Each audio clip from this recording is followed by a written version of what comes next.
Hello, welcome to the THC Show, 2022 edition. Sorry I missed you last week, but we had some technical difficulties and couldn't get the show off. This is the THC Show. This is where we talk about truth, hope, and change. Three very important things with respect to how we're going to move forward in this world. And we talk about truth, hope, and change with respect to THC, cannabis, and how that's going to play into how we're going to move forward in this year coming up. On the show today, we'll have 8 out of 10 Glenn from CannaMatch.ca join us for the 420 session as always.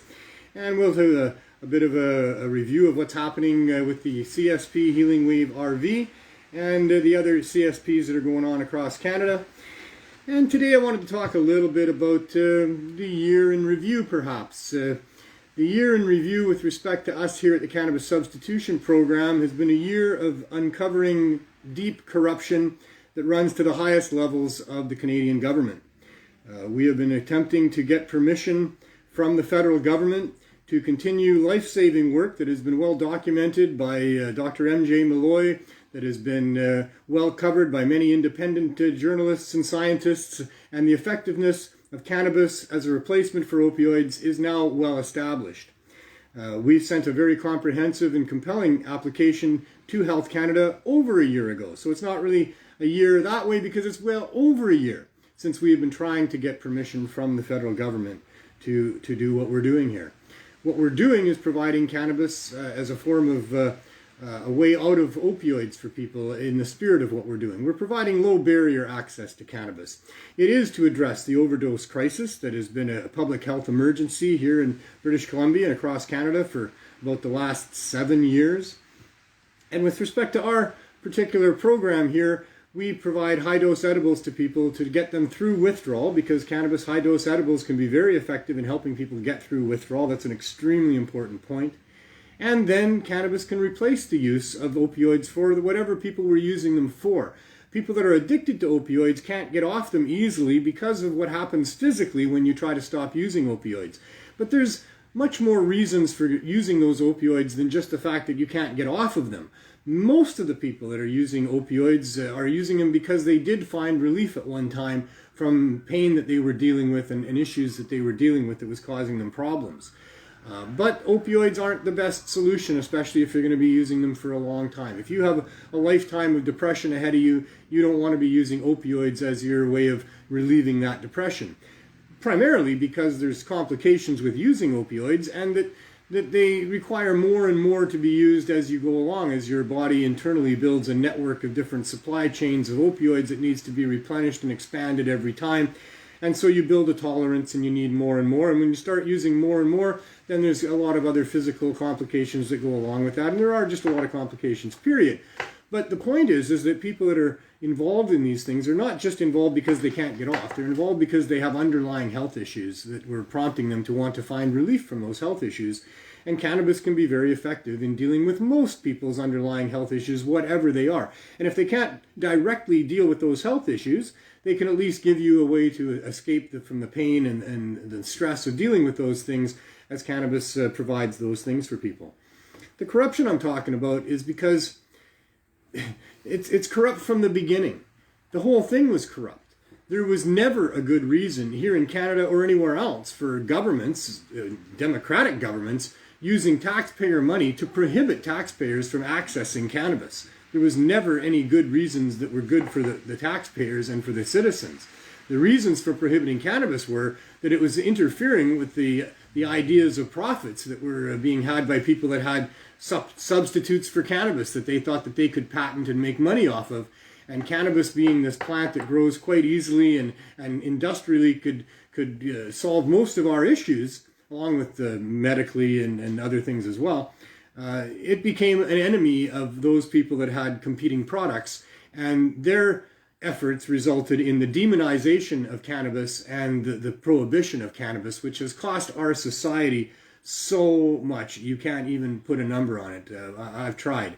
And the numbers are just too large, and there's just too many ways that it's cost us. But it has cost us big time.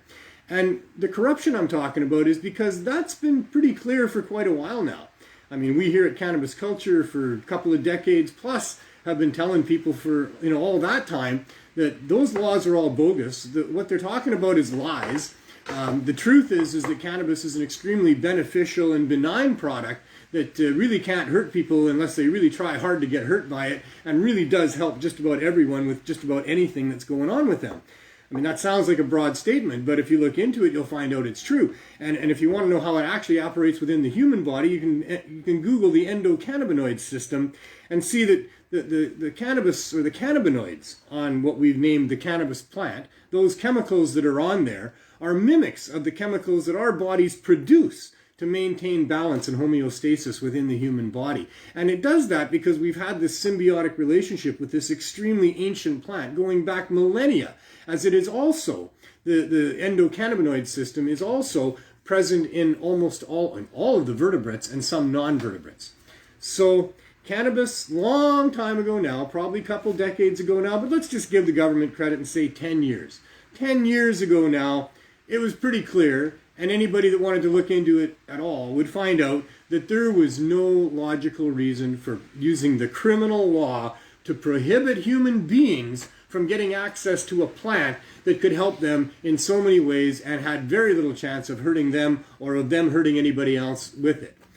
That's been known for, I'm sure, 10 years. 10 years ago, it became a no-brainer. I think I saw in my memories that it was about 15 years ago that I had posted that we've really reached the tipping point. It's really beyond ever going back now.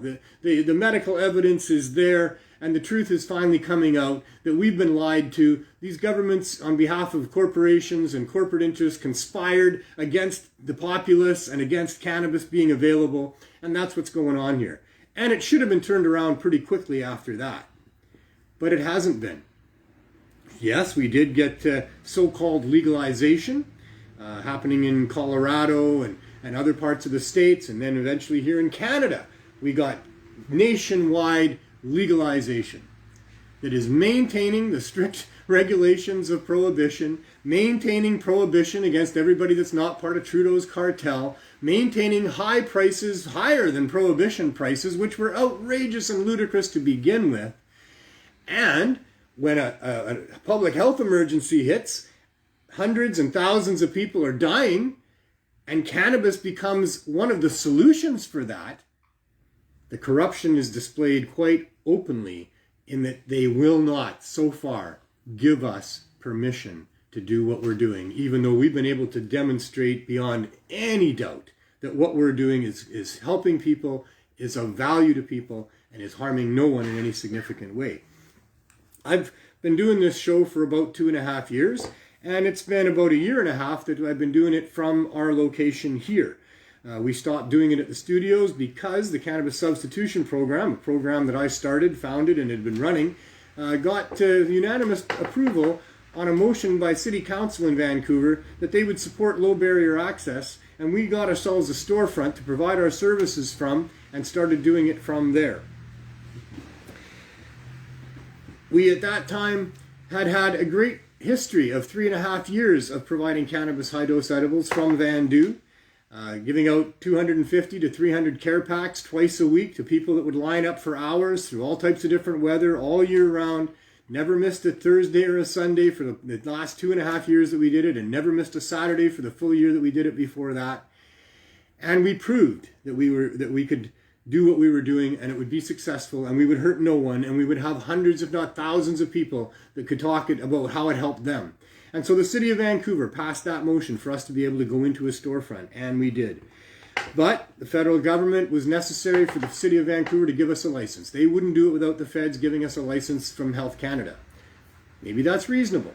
For the city, they felt it was reasonable. They're just a city. They're a city within a country, and they felt that the country really had last say, or at least they were going to allow the city or the country to have last say on whether or not they did or did not license something like cannabis, because it was part of the criminal code after all, and for all these years it had been, used by the criminal law to go after people and persecute them and imprison them and all the rest of it. So the city was maybe rightfully worried about a federal government that might decide to punish them if they violated the federal statutes on what to do with cannabis. And all that was allowing us as a group to provide cannabis easily to people at good prices, at prices that make sense. Make sense both from what it takes to bring it to market and what people can afford. Free to people that can't afford it, because we're actually in a neighborhood where there's a lot of people that really can't afford anything here and really have a higher need for cannabinoids in their life than normal people do. So we put together this application, we submitted it, and here we sit and we wait and we wait. We were told when we provided our application on September 16th, 2019, right away the next day we were told that they had received our application, along with our application for a ministerial exemption, a temporary exemption to allow us to go back in or to stay in the store so we wouldn't get evicted from the store, not having the license. And they said that they would try to process that for us in a timely manner. But it didn't happen. We went to court, we got evicted, we had to leave the store. We bought an RV because we couldn't stop our program. We parked the RV out front and we've been there ever since.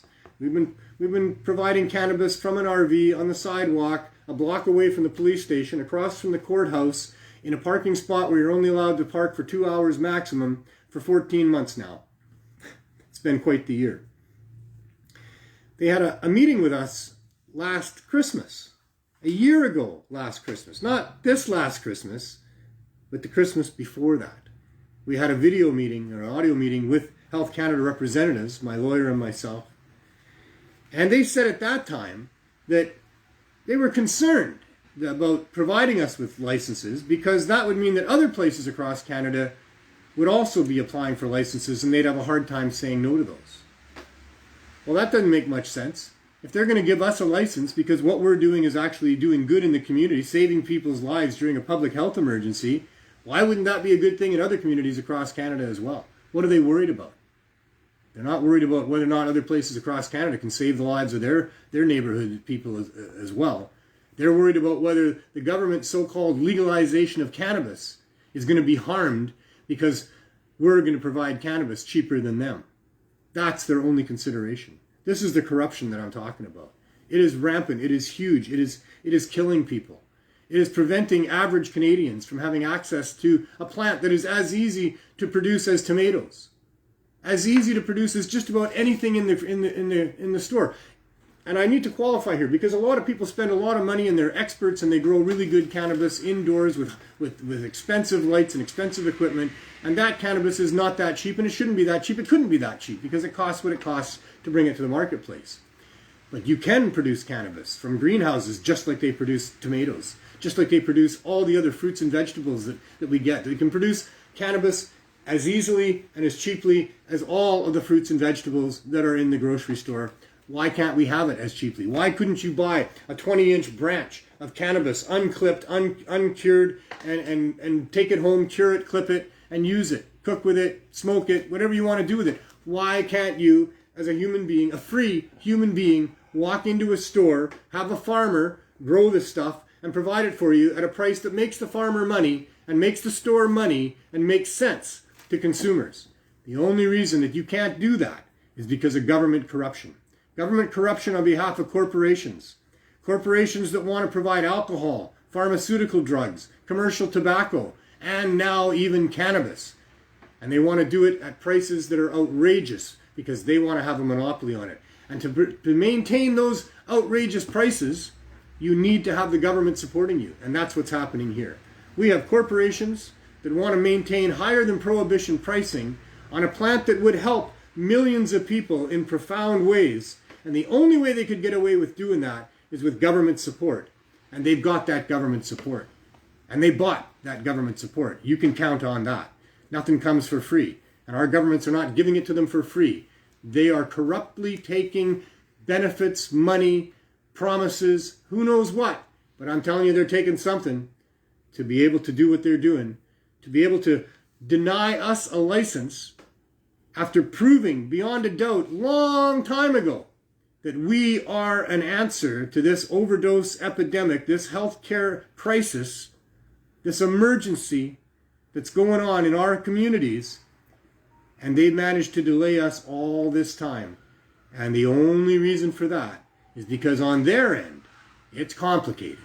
It is complicated to allow cannabis to be sold cheaply and reasonably, even freely, in a marketplace that wants to be dominated by corporations that want to be able to continue post-prohibition pricing higher than what it was before. And outrageous. Absolutely outrageous. $10 a gram is $4,480 a pound. We don't pay more than $7 a pound for any fruit or vegetable that we would go and purchase. The only reason we will do this with cannabis is because it's the world we were born into.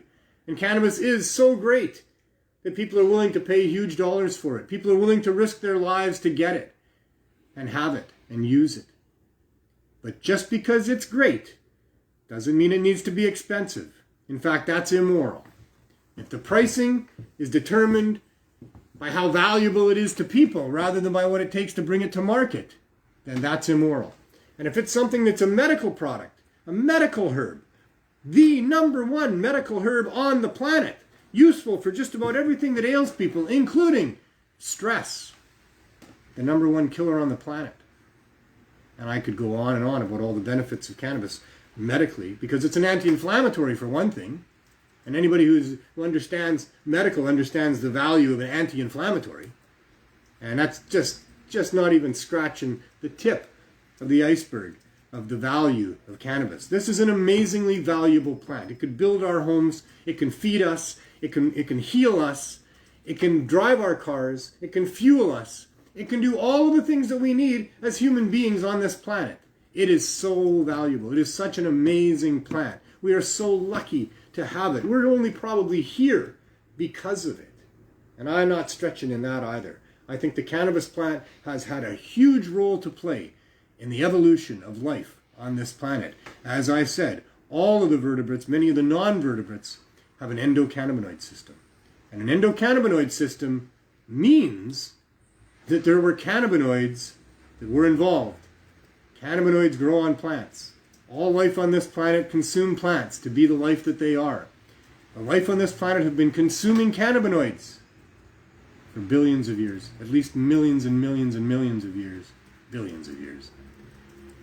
And so, this amazing plant that is so beneficial to people is being withheld from us by corporations with the help of governments so they can make a ton of money off of us and so that they can also profit on the ills of humanity.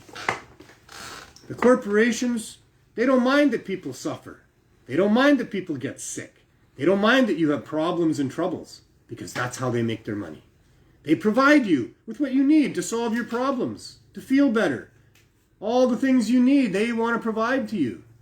And so they have been behind the keeping away of cannabis from all of us for all of this time. They've been responsible, these corporations, for the corruption that's going on here. We need to address this. And the way to address this is through your governments, basically. They are the ones that, without them, the corporations would not succeed in monopolizing this product, or any product. 419, if you haven't got them rolled already, you got 1 minute, and I got 1 minute to wrap up. And I need so much more time than that. So I'm not really going to wrap up, because the show is going to continue on. And we're going to continue talking about how we can try to access our government and how we can influence them to do the right thing. Even though we don't have the money that the corporations have or the ability to threaten them the way the corporations do, we do have some power and we do have some ability to do that. And maybe one person can't make the whole difference, but a whole bunch of people doing one thing could make a real big difference. And we need to try to do some of that. But in the meantime, the stress of all of this can be alleviated with cannabis, and we try to do that on a regular basis. And just in case we forget to do that, we like to have a time of day to do it at, and 420 is that time of day. And the 420 on this show, coming right up, I'm always joined, and will be again today, by Glenn Wells, the 8 out of 10 Glenn from CannaMatch.ca. Come on in, Glenn. Yay! How you doing, buddy? Happy 120! Happy New Year. Happy New Year. Yeah, yes. Merry Christmas. First show of the New Year. Yes. We missed our Christmas show. You people didn't get to see me in a Santa Claus hat going ho ho ho all the time. Did you see me? Well, we did have it. We did do it. And then I ruined it for the kids. No, we did do that on the 21st. Yes, we did. We did I was do that wearing on the a beard 21st. and a hat, and That's then I right. took We it did off do because that. it was dripping wet down my back. Remember, from outside. Yeah. So I got some Gold Star here this morning. This afternoon. What do you got? Well, I got my usual variety of cannabinoids that have been accumulated here at the Healing Wave Dispensary. Yeah. Along with the Cannabis Substitution Program, we have the Healing Wave Dispensary. In fact, the Cannabis Substitution Program exists because it's in a collaboration with the Healing Wave Dispensary. It's a collaboration that is very necessary for the survival of the CSP and has allowed it to sustain itself 6 days a week for, or 8 hours a day, 6 days a week for the last year and a half. They're freezing out there, but you got some heaters for them, right? We do have heaters in the RV. That doesn't help our clientele very much. No. They still have to, stand But they got outside. warm socks. Do we get rid of all the socks? We did. I gave them all away. Nice. Plus a whole bunch of other stuff that we had that, That's good. I think I might have some more donations. Some people are still asking. We always have donations here at the CSP. It's an ongoing thing year-round. People come and bring us stuff, and we put tables out when we have it and give it away. Sometimes we have to have a tent over the table if it's raining and snowing, like like that day. And sometimes we don't, because it can be nice and sunny here in Vancouver. But sometimes it's really dead there because they're all in the warming centers too, right? Because there's tons of warming centers that are open right now because there's some big gas flakes falling out there right now. There's a lot of a lot less people on the streets these days. That's really, really good. Yeah. Yeah, and they're all nice and warm. I know there's places where they can bring in their carts and their animals and everything, so...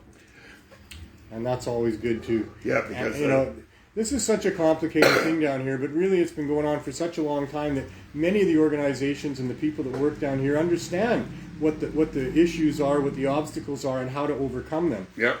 People need pets. Yeah. A pet can save a person's life. It can be a companion. It can really make a huge difference to somebody. So if a person can have a pet, that's a great thing, and that should be supported and encouraged.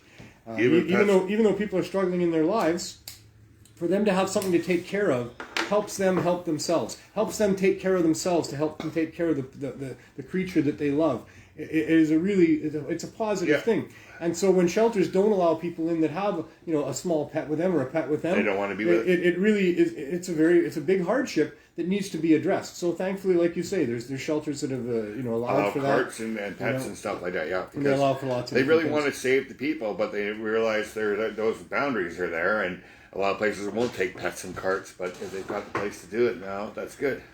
So I know I'm this bleeding heart left wing person here. I don't know. I don't do the right left wing too much. I try to be compassionate. I try to care. And I try to understand.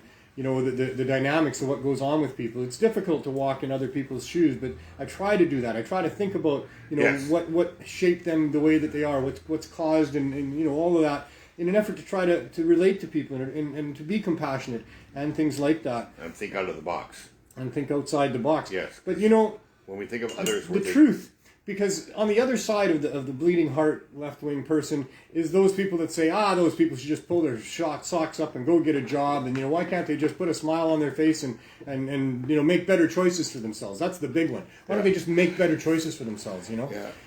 Well, the truth is, and I've been down here for a long time on the downtown east side, and I try to understand. That's what I say. I try to figure out what's going on with people. I want to understand what's going on with people. And the truth is that almost everybody, if not everybody I've ever met that's struggling in their life down here is somebody that's gone through trials and tribulations and traumas that can't be properly expressed, that no one can ever really know about, but that would curl the hair on the back of your neck if you ever really understood what many of these people have been through. And I understand that many people out there in the audience tonight also have been through similar things and made better choices for themselves and pulled their socks up and found a job and put a smile on their face and went to work. But because you did it doesn't mean everybody can do it. Not everybody can do it. There's reasons why people can't do it. Good reasons.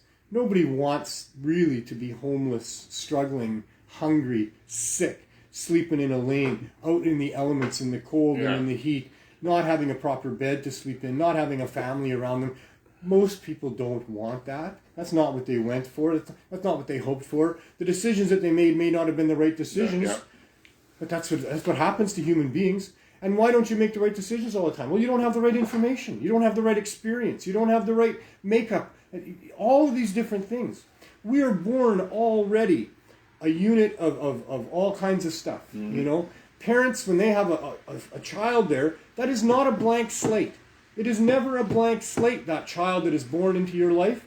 That is a person that has wants, needs, desires, and unique qualities from other children. And rights. And your job as a parent is to pretty quickly figure out this little unit there and what they're all about.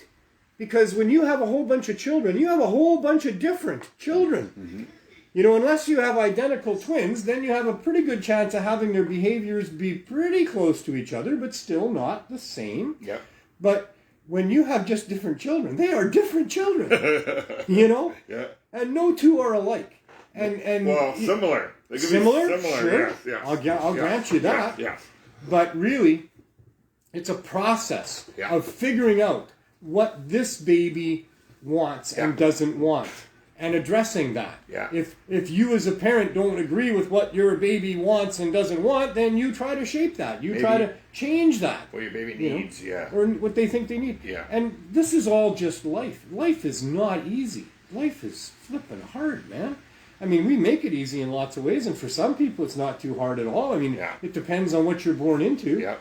But even there, man, I was listening to the a program about, who did they have? They had Princess Diana talking about her role behind the scenes and what it was like for her, and then what it was like for her husband, and the pressures on him, and whether or not he would have been a good king, and her talking about, well, my goodness, you know, that would have been tough for him because of, you know, how he likes to be and who he is and the pressures of being a king, you know. And then listening to Andrew and Meghan in an interview subsequent, talking about the pressures, you know, of the royals, and talking about how his brother and his dad, they're not free. They can't walk away. No. He walked away. He had to walk away for his own mental health, for the mental health of his family and the well-being of his family. He had to do what he did. It was not easy for him. But, you know, there's challenges, man. I'll tell you, no matter who you are, there's challenges. I mean, not everybody's born with a silver spoon in their mouth, and when they are, there's challenges there too. You know, it's not easy. My oldest daughter's watching. She just said, "Hi, Dad." Oldest oldest daughter. Yeah, Catherine. Oh, she has a name. Yeah, that was nice of him. Hi, Catherine. Cat Wells. Cat Wells. Cat Wells. Hi, Cat. Hi, Matthew and Douglas too. Yeah, and you know, we all suffer. We all suffer the anxieties of trying to fit in, of trying to grow up, of trying to survive. All of these things, it's all just part of being a human. And some people are equipped better than others right from birth. Yeah.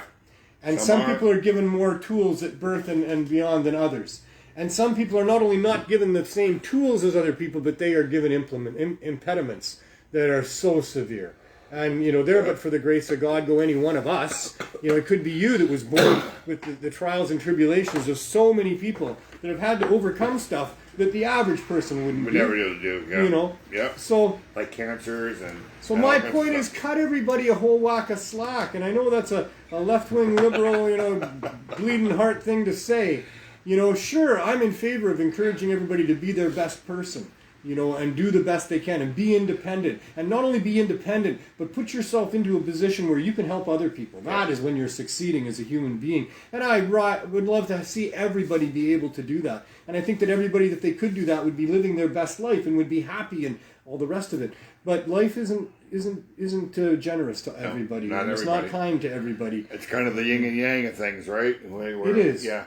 Whereas, you know. I've said that many times. We live in a yin and yang universe. Oh yeah, we do. And you can't expect anything else. No, you know? but it's really hard when some people expect only yin or only yang. Well, right? They think that the world is only one thing. And why did this happen? Because it has to happen. We can't have everything all the same. It's not ever going to... Things aren't always going to work out. I mean, we're not machines that way. No.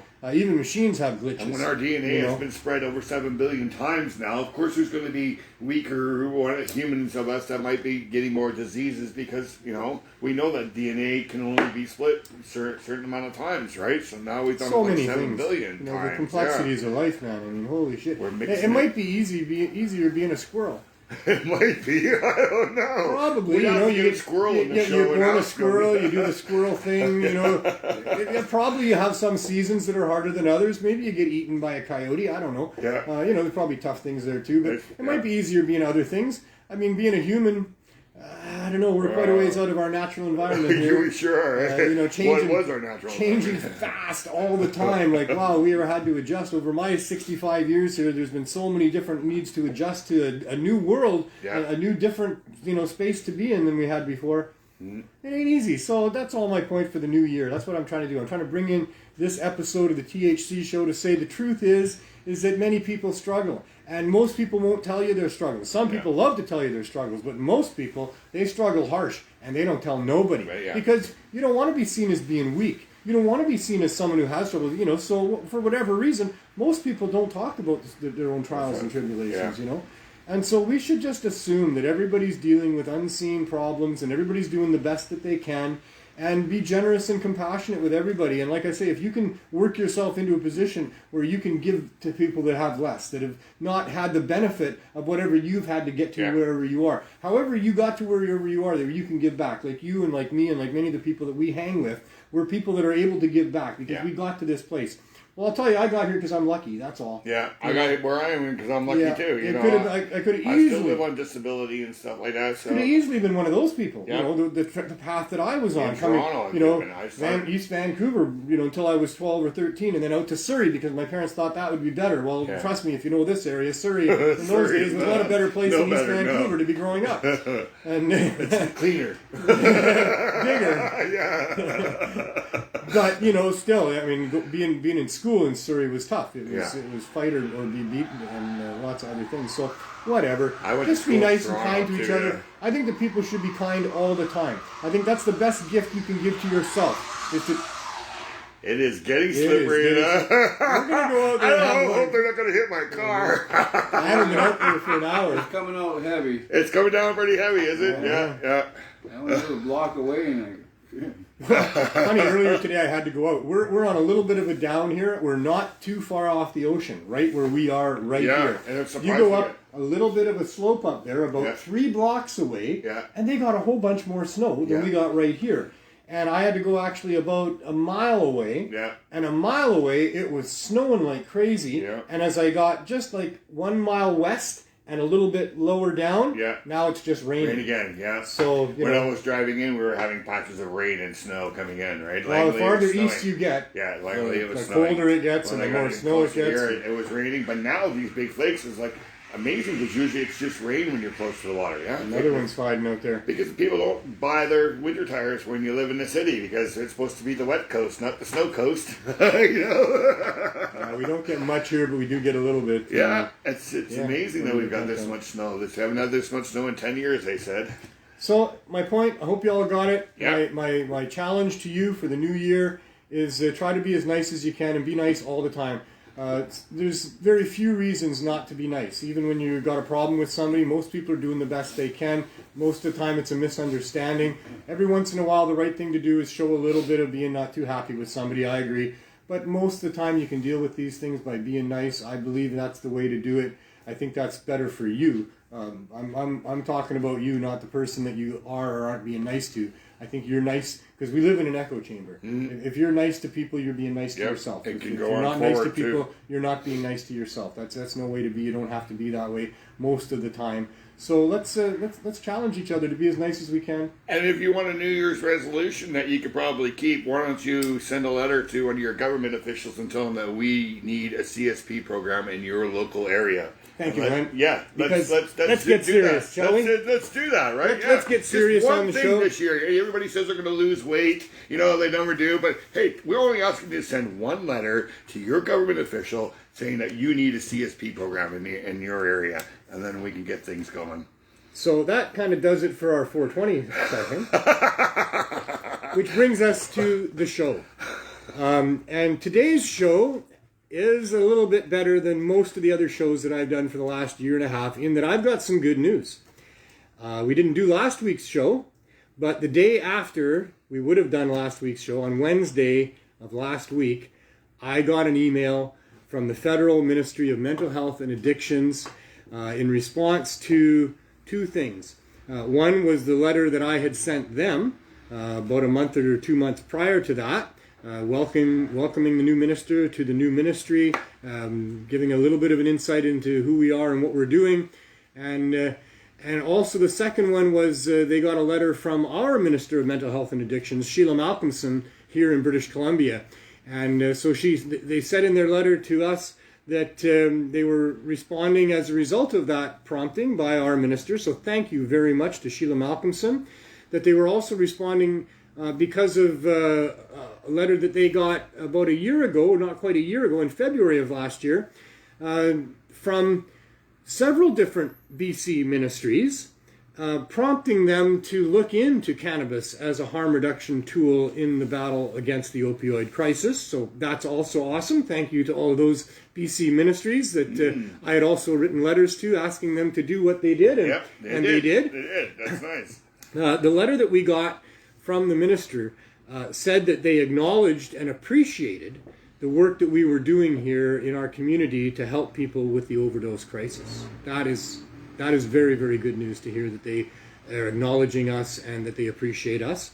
They said that they understand that cannabis is a promising tool as a harm reduction tool, and that more work needs to be done on that, but that it is already a promising component in what some of the solutions could be to the opioid crisis. That's also great news. In the end, thanked us for the work that the continuing work. Thanked us for the continuing work that we are doing in the community. So that is all extremely encouraging. And I right away wrote a letter to Sheila Malcolmson thanking their office for the letters that they sent on our behalf.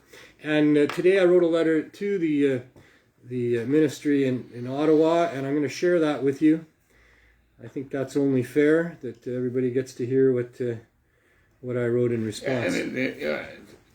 So I said, thank you for your recent email. Your comments were very appreciated and give us some hope of being able to move back into the storefront in the near future. It's been quite a wait, and to say that the cramped conditions of the RV have made it difficult to operate would be a considerable understatement. It's good to hear that you recognize and appreciate the work that we have been doing since February of 2017. It's been a long journey of demonstrating the effectiveness of cannabinoids, giving out millions of milligrams of high-dose edibles to several hundreds of people during that time. Our success has been documented, and along with many papers and studies released independently verifying the science of why it works, Dr. M.J. Malloy of UBC has authored several dozen peer-reviewed studies backing up our findings. We also have 266 current members who can testify to the value of our program. All of that and more is part of the extremely comprehensive and compelling application that we submitted September 16th, 2019, over 15 and a half months ago.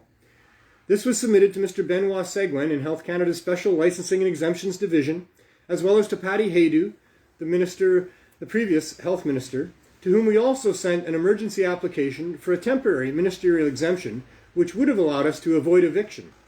However, even though we were told it would be processed in a timely fashion, we have yet to receive it. Without it, we were evicted, and that's why we have been operating from the RV parked out front ever since. The 14 months that we have been working out of the RV has been a considerable struggle compared to working from the store. Not having the support of the federal government has severely impeded our ability to properly meet the needs imposed on this community by the overdose crisis / public health emergency.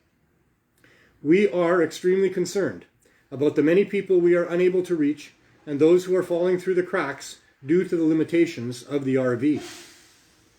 We really hope that the licenses can be figured out before much longer. The issue should be in protecting lives and not financial. We hope you agree with this. It's not complicated for us. Procuring the necessary cannabinoids has not been a problem, as we use trusted suppliers and test everything. The only problem we have that complicates things for us is in meeting the needs of this community is in not having the license or the exemption. Please consider providing us with a ministerial exemption until the licenses can be figured out. Each day is crucial. Lives are at stake. Also, could I please have your permission to allow our board members and a few of our others concerned people to view your previous email, because it's confidential, and at this point I've only been able to share it with my lawyer and to give you a bit of an overview of what was said there. But hopefully we can get some traction. But the point is that this is not a time to relax and think that we've accomplished something. Now is the time to continue to educate the people in positions of influence in your communities and eventually and especially the federal government, the Minister of Mental Health and Addictions, the Health Minister, and Health Canada, that low barrier access needs to be licensed and approved by the government. Yeah, and it's a lot better for people to be going on to cannabis instead of like methadone or something like that, like we learned in that Dope Sick movie program where right. And I just watched put them on that, right? You also sent me an article that Vice did, or a little short film that Vice did, talking about what Dolph is doing here, the Drug Users Liberalization Front, and in giving out tested, they purchased from the dark web. A bunch of clean crystal meth, heroin, cocaine. And they tested it to make sure it was what it was supposed to be, and they gave it out for free to drug users that would register with their organization, not to offset the use of the street drugs that are putting them at risk, because giving someone a quarter of a gram of something is not what they're using. Is they're going to go buy more on the street, right? Yeah, but this is clean. But it's an example of what should and could happen if the government would support low barrier access to these things, a safe supply of these things. There would be a storefront, which Dolph has, and they would package these things and label them and test them and make sure that people were getting a safe supply, and many lives would be saved by that. And it's a demonstration that they're doing of how that could be done. And the only thing lacking from that documentary, that little docu whatever it was that cannabis should also be included in what is considered a safe supply. I would have liked to have seen that included. We've gone to all of the Dolph demonstrations. I brought my signs and had our presence known there as best we could, but it was excluded from the footage that was shown there by Vice. I challenge Vice to come and talk to us and do a story on what we're doing here. I think it is a very compelling thing that we're doing here, and profound at that. So like great. You say, and what they showed in that, and also in Dope Sick, was options for people. You can go on methadone. You can just get through withdrawal somehow and quit the stuff. You can try cold turkey, but that doesn't work very well. But what is missing from the narrative is that there's also high-dose edibles that have been very effective for many people to get through the withdrawal and then replace the use of those things.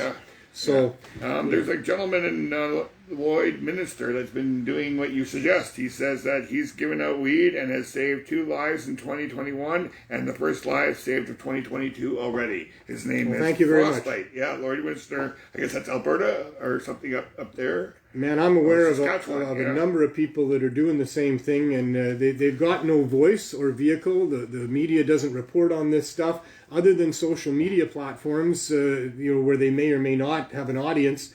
There are a lot of people doing it in obscurity just because they know it works, and thank you to so many of those people. There's also people that are doing it and trying to be like what we are. We're trying to get the attention of the government, to get the approval of the government, to get their support, and to be able to be a mainstream thing that can operate properly. I mean, you can just imagine, without having a license, you can't get a bank account, you can't get donators, you can't give out receipts for things that make any sense. There's a bunch of reasons why you can't operate properly without a license. It is a severe impediment to our ability to save these people's lives to not have the support of our governments. And they really need to give us that piece of paper with a signature on it. It's really not that big a deal. Give us a piece of paper with a signature on it. We're not going to really knock the heck out of the government stores and high-end stores. I mean, they're not just government stores. They're stores owned by people that have government licenses. I call them all government stores because of that. But these stores operated by people that have government licenses are handcuffed and forced to sell cannabis that's coming from the licensed producers, that is grossly overpackaged, that is suspect, to say the least, with respect to growing practices and corporate cannabis. Corporate anything is suspect for sure. And numerous other reasons why these places should not be supported at this time. And so I just kind of got sidetracked on what I was talking about. They don't need it, So anyway, don't support the government stores yet. Write letters, make phone calls, send emails, all the things that you can do to push this issue. Because, we had a huge group of people in Canada that were behind us, as was demonstrated at our 420 protests that we had here in Vancouver. But seriously, there was protests and people and groups and activists all across Canada and the United States pushing hard for legalization. And the government said, here you go, here's legalization. Yeah. But and it isn't what we were protesting about, or it doesn't solve what we were protesting about. It isn't the legalization that we were asking for. And yet they've managed to do it in such a way as to fool many people, as to coerce many people into buying into the idea that maybe legalization could be okay, and maybe if I go and work for the legalized side, I could make a good difference. And there's nothing wrong with that, and I encourage that even. I mean, that's how we're going to hopefully solve this as well. But this is not legalization, folks. This is a government monopolized takeover of the industry, forcing sellers to operate under over-regulations that are just outrageous, ridiculous, criminal. Absolutely criminal, because they're denying people easy access to cannabis that would save their lives. So, yeah, we were not done yet, and yet they've knocked the stuffing out of the activist movement that was going on across Canada. When he said legalization, we thought it would be more of the same of what we had, and he fucking changed the whole thing. Freddie didn't believe him. No, I know. Freddie tried to ring the bell as best he could. And there's always somebody like that, because there's Yin and Yang that's not going to believe them, and he was right. Well, he Freddie was definitely right. He was right, and he was right because he had done his research, and he was smart because he didn't forget about all the lies we've been told all the rest of the way through. Yeah. Somehow we forgot that these people have lied to us forever, and we should not have believed with them. But maybe this is the path it had to go anyway. Yeah. I think they opened a can of worms that they can't close. I think that the statistics that are being generated as a result of legalization are going to prove that, impaired driving, for example. No increased incident of impaired driving since legalization. Cannabis can impair people. Doesn't impair most people. Your first time using, yes. Don't use edibles and drive. Don't use cannabis as a novice and drive. Yeah. Don't drive under the influence of cannabis if you feel like you're impaired or if you know you're impaired. For me, I'm lucky because it's funny because somebody was talking about driving habits. Yeah. And driving habits while stoned. And I love that Mark in Regina, they're in Saskatchewan, there used to live in BC here, Dr. Clone. He commented on one of the Facebook posts there about how he started smoking weed at the same time as he started driving. Me too! I actually did my driver's test stoned. I'm sure I did too, 100%. I figured if I could pass it this way, then I'm going to be able to drive this way all the time, and I passed. No problem. I started smoking weed when I was 15 in the summertime. At 16, I got my license right away. Yep. I got a job right away at a gas station. I got a car quick into that, a little Volkswagen Beetle. Nothing I liked more than finishing my night shift and going cruising in my Volkswagen. Yeah. And it was always nice to get to the end of the shift. but what he pointed out, which I thought was interesting, is that if you learned to drive while you were already using cannabis, well, then you learn to drive under the influence of cannabis. Yep. And for me, I've always known, I like to analyze things. I like to be right about things. I don't want to, so I would not drive impaired. I've not been a big fan of impaired driving forever because that really puts other people's lives at risk. I don't think cannabis allows you to do that like alcohol will. Right? I think cannabis lets you know that you are too impaired and you shouldn't be driving. Whereas in alcohol, some people will black out and not even know what they're doing. I'd be careful about using that as an absolute for everybody. No, I wouldn't say an absolute. But I agree that for many people that's the case, and it probably has been true for me as well. And that's why the numbers are low, I would think. Yeah, maybe it's because I use cannabis that I don't like impaired driving. And although I don't think it takes much not to like impaired driving. Yeah. You see the carnage on the highways. You realize people lose their children and innocent people die because somebody is stupid enough to get behind a wheel when they're impaired by alcohol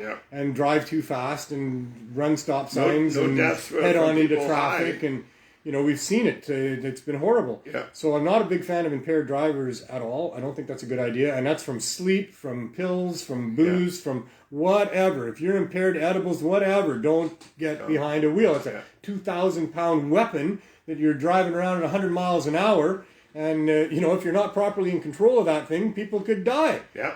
So, not a big fan of impaired driving. And I don't drive impaired, and I would not drive impaired. Neither would I. And I have not driven because of cannabis, a few times in my life. Because there's been times in my life when I've been impaired on cannabis. I'll sleep in a seat before I'll drive. But more often than not, I would have been more impaired to not imbibe in cannabis than to do it, because I suffer later in life. Because I got pretty bad arthritis. I got pretty bad pains in fingers and thumbs and toes. Yeah. And you know, driving with your feet and your hands and what have you. And using cannabis allows me that's not an issue. The pain You're is relaxed, you know, I'm able to deal with it. So anyway, that's good. Lots that we can talk about. It happened with me too, because my scoliosis, I have a lower curve, so I'm sitting in the seat all the time driving like this, right? So I need it because I'm going to get stiff and I'm going to be sore because I'm sitting there for long periods of time, right? So if you're using cannabis to deal with pain, you are probably not getting very high. Yeah, and most of the times I've been pulled over, be it a road check or a road stop or whatever, and they smell weed in the car, I let them know that I have my permit and I have scoliosis. And actually, the BC driver's license wanted some letter every 5 years from my doctors explaining my scoliosis. So they take my ACMPR, they look on my license, they see I have a back pain, they leave me alone. Yeah. They say your driving record stands up for what your abilities are. You know, have a nice night. Good. Right? Yeah, I haven't had any problems either. The last number of years, I've had numerous encounters with police, and none of them have been negative. No. They're all very positive. As long as you're positive with them, don't lie to them. If you've got some weed in the car, let them know. Because if you lie, then you can't say anything that they're going to believe you to be, right? So that is certainly an issue. I've been in favor of lying to cops for a long time in certain situations. Well, maybe certain, but with weed, I've not lied to them. Well, I have, and I think other people have wisely lied to them as well. They are vicious beasts. When you tell the truth sometimes, depending on what it is. I don't want to go there. Let's say I've twisted the truth a little bit. Maybe I have like 5 joints in my pocket, but I might have a half ounce in the back seat or something. I'll tell them I only have 5 joints. The cop at your door, although he's smiling and may look like it, is not your favorite uncle. No. And they're not probably going to treat you fairly based on reality. They're going to treat you based on their experience and what the law tells them and what their job is. So, you can't trust them. And I wouldn't say that you should at all. And that's an individual thing up to different people, but just been my experience. But I want to be clear about the driving and cannabis thing and pain, because if you're using cannabis for severe pain, like I said, you're probably not getting very high on the cannabis that you're using. It would take an awful lot to do that. Most of the power of the cannabis is going to be used by just helping you deal with the pain and doing that pain. And so you're typically not very impaired if you're a medical user using for pain, and that's what you're using your cannabis for. And those people, most of the time, should be good to drive. Don't ever want to say all the time. I have a friend of mine who also uses it for pain, but also feels impaired when he uses it and doesn't drive because of it. And he's a good, ethical, responsible human being, Bert. Yeah. And, I appreciate that. Yeah, I would do the same thing if that's how I felt about it too. Or on edibles and I was almost greening out, I wouldn't be getting behind the wheel. But to restrict people from driving simply because they've consumed cannabis is not right and should not be done and is not justified. Yeah. There needs to be ways that people can be known to be impaired. That's what we have, we have trained police officers. And if you're driving in a way that indicates that you might be impaired, and then upon conversation, red flags come up, and these are trained police officers that know how to ask questions and which questions to ask and how to tell impairment. That's how they should be determining things. Yeah. Not by what's in your saliva, not by what's in your urine or your blood. Those are invasions of your medical privacy. To give up those fluids, we should not be asked for it, except under extreme circumstances. These are more violations of our rights. Mm-hmm. What else do you want to talk about? I've got a guest that might want to talk to me. Yeah, CannaMatch is doing pretty good. We're going to be doing the commercial soon. I can't remember the guy's name that runs. Is it CCN, Cannabis Culture Network, where Expert Roller is. Craig? Right. Is it Cannabis Life Network? Cannabis Life Network. Is it CLN? Yeah, CLN. Is it Todd? Right. I assume so. Todd is a person that's there. Yes. There's a Todd person. Hi, Todd. Hi, Todd. I think I sent Todd $500 as a deposit on the thing, so I just want to get his number again, so I can let him know I want to go ahead with the thing. Would you be able to help me out with CLN's number? Later. I can take a look, sure. but not right now. But not right now. No. We just want to do personal business on the show. Yeah, why not? Hey, we'll talk about CannaMatch. I need some help. We're going to ask you guys anyway. So this is a segue into CannaMatch. Gotcha. Because not everybody wants to use Facebook and Messenger. Not everybody has, but you could have an app on your phone for CannaMatch.ca, and that's a way to connect with people. like-minded for people. romantic reasons if you want. Yeah. But, you know, with be it CannaMatch, you know, CannaMatch is love all by itself. And some people need to hook up with Canna for love. Love of rather, the weed you know. and love of the person. You know what I'm trying to say. Yes. See, even my daughter says she won't drive when she's stoned. Hey, This is good. Hey, God, Nobody should do that. Don't do that. I mean, Exactly. if you're gonna be impaired, don't drive.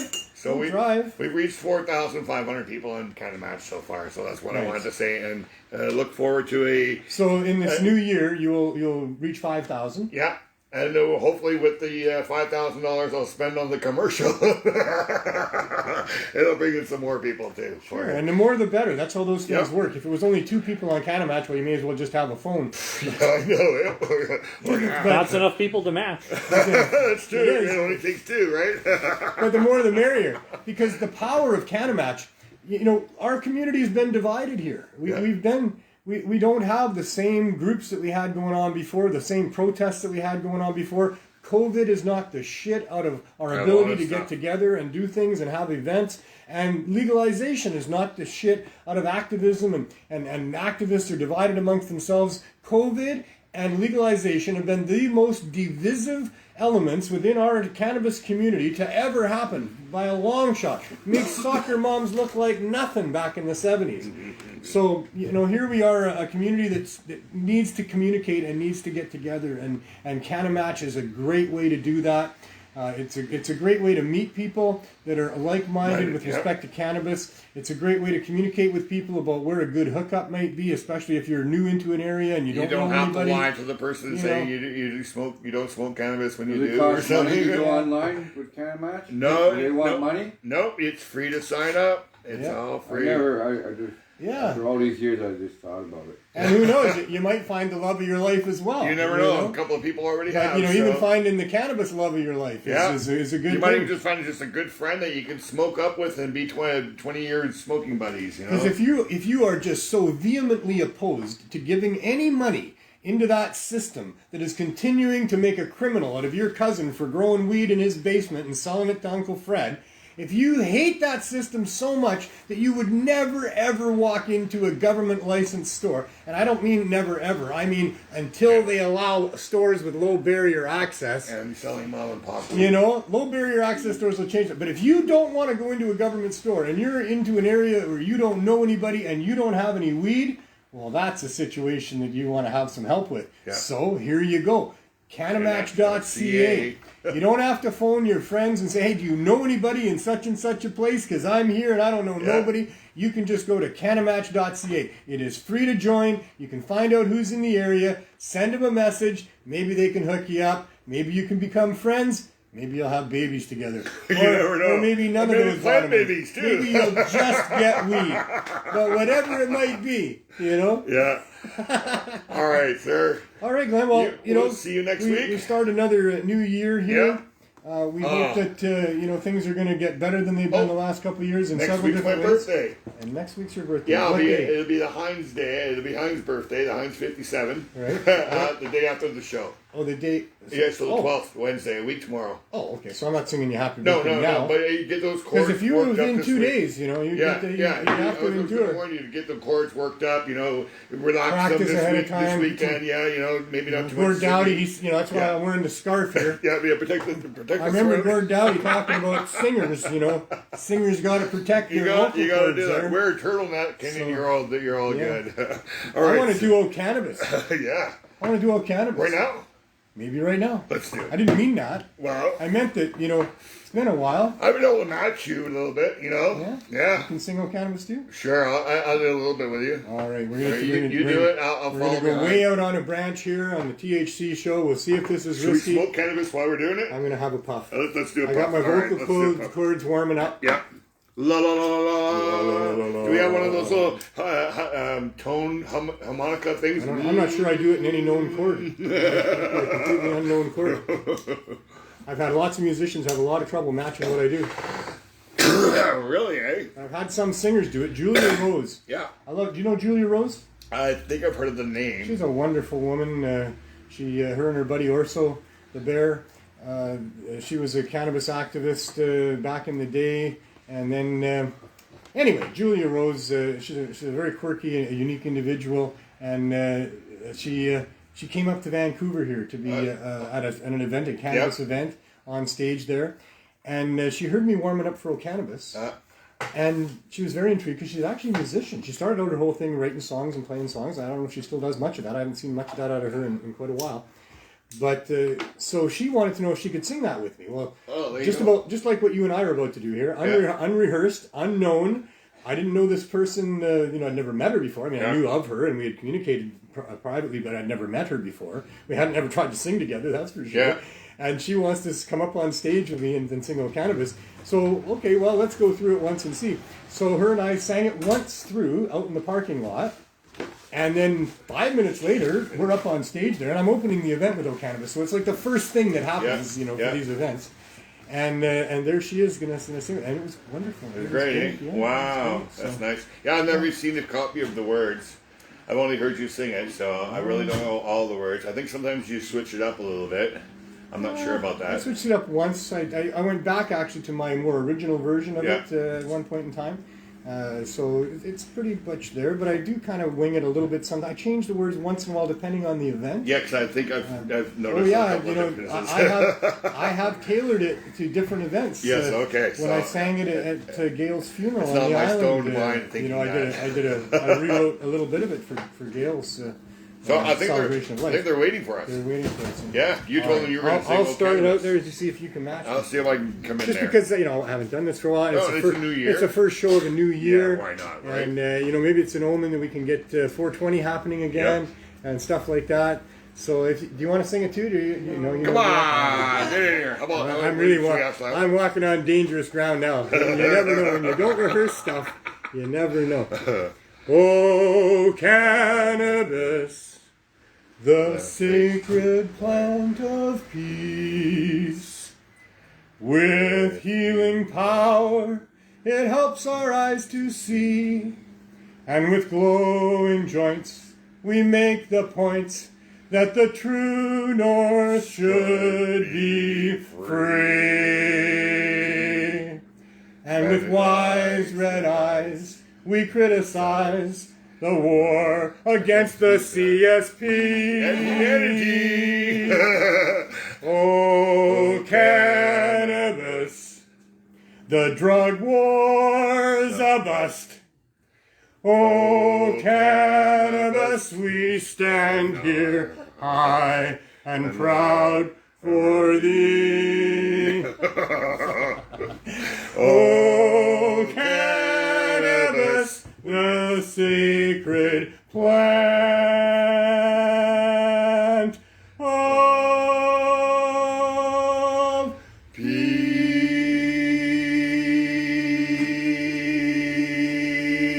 Yeah, see, that was good. All right, we got some applause over there. Oh, man. Well, one person's clapping, the other one's laughing. The other one's asleep over there. So. I don't want to give you money for singing lessons. The audience is loving it. Look at all those hearts. See? All those hearts. See, they love us. That was good. We start off a new year. Hopefully it's going to be a great year for the cannabis movement. And the CSB and everybody we've else. come this far and we've come a long way. We really have. Yeah. We don't like legalization the way it is for a number of reasons. Everybody involved is unhappy. The people that have moved to the cannabis, the legalized side are not happy. Nobody's happy with this. They'll be coming back. We can make it a happy place. We can change this situation. It just takes some people getting involved. If we allow them to present us with this legalization and we accept it, and we all just take our signs home and shut up and walk into a government store and pay $15 for a gram of connoisseur weed. Yeah. We allow that, then we'll never get this. We'll never get what we need. The poor people, the sick people, people that use it daily and just, can't afford that kind of money, they're not going to be happy and they're not going to be served. We can't let them have it. We need to force low barrier access. Free and low cost cannabis needs to be available to people. Free because why not for free?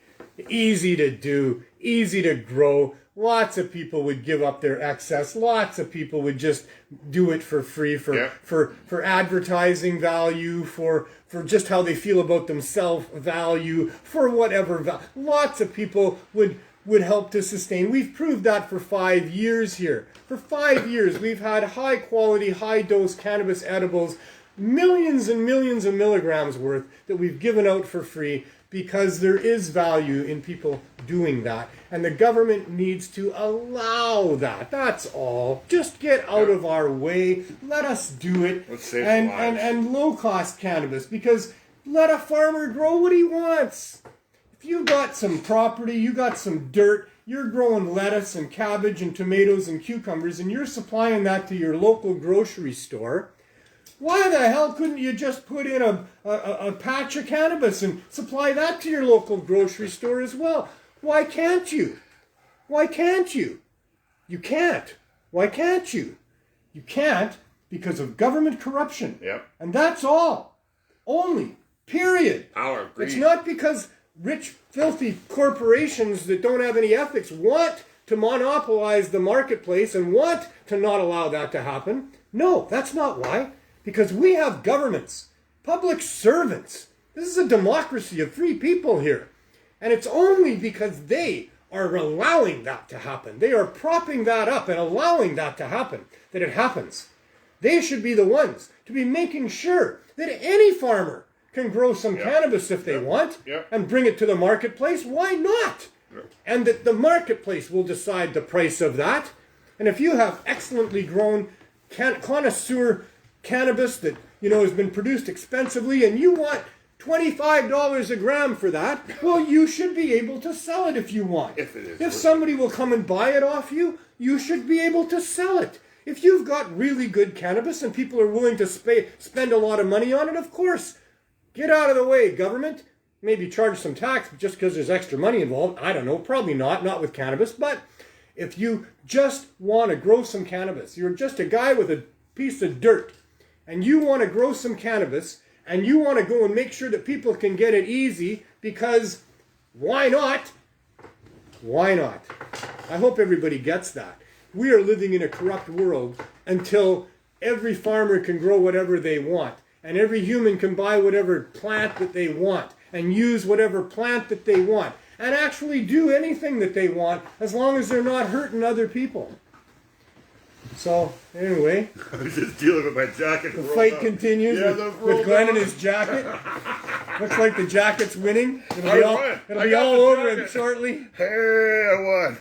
Yeah. All right, have a good week, sir. Try leaving the jacket here, going out there and seeing how long you last without your jacket. I think somebody wants to say hi to you. He's got lots of time. Yeah, he's got lots of time. He's got lots of time. He's a patient fellow. Is he? He is. He's been a patient for a long time. I guess if you... Yes, he's been a patient. And he is a patient gentleman, because if you're just stay there for a second. Yeah. Because my next guest, who's been on the show a few times before, and is one of the most patient, kindly, compassionate, understanding human beings that I've been fortunate enough to know in my lifetime. He's been a respected elder here on the downtown east side for all of the 20-some years that I've been involved here. And he's been looking after his community as best he can. He's been part of our protests against the immoral government and the corruption that we've been talking about for all the years that I've been involved. He's been the ground marshal of our global marijuana marches. He's been a speaker at our events. And I want to welcome Landlord Steve onto the show here. Come on in, Steve. Hey, Neil, Happy New Year. Happy New Year, sir. Hey, I was listening to you in the background with the audience back there. Yeah. Keep the noise down over there, you 25 people. They're pretty good. They don't make much noise. Yeah, you say we. I mean, what's this we, Pilgrim? Who we? Yeah, when you say we. Which we? I don't know. Well, I say we lots. Which we? Because I say we when I'm talking about the CSP. Oh, the government. We here at the CSP are fighting the government.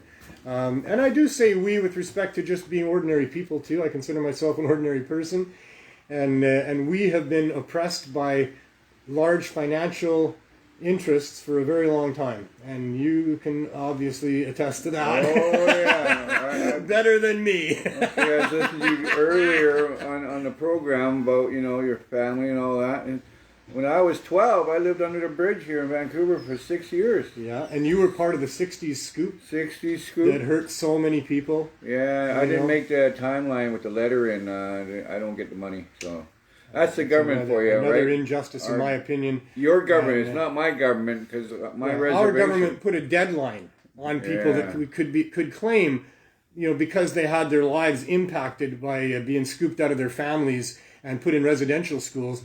For some reason, they thought it was right to put a time limit on it.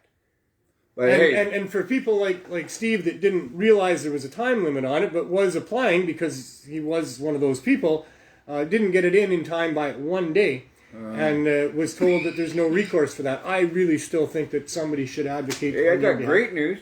Yeah. I met family for the first time in over 57 years. Wow, more family. More family. You got big family, man. Well, I have 3 families that adopted me verbally. Right. I got you. You're my brother. The guy behind the camera over there, the bald-headed guy. He's But like you're a brother talking to me. about family that were part of people that you were living with, that you helped raise you and that kind of thing. Well, Family. 18 and on, and then I went to New York and traveled 48 states, and Mexico, Panama, Stayed for a long time in New York, right? Yeah, New York's like my second home. Right. So, And Vancouver's your first home. Vancouver, second home, third home. Third Well, I home. was born in New West. Okay. Not far, only 28.6 kilometers away. You don't spend much time there, though. No, I go But see this one is of our the- friends, this is- Guppy's son. Guppy. Where we are is New West. Where we are is Burnaby. It's Richmond. It's North Vancouver. It's West Vancouver. All these places are within Metro Vancouver. We live in Metro Vancouver. Yeah, right downtown, like you When said. I say Vancouver's your home, I mean Metro Vancouver. That's the Fraser Valley. That's including Mission and those places. That's all part of Coquitlam.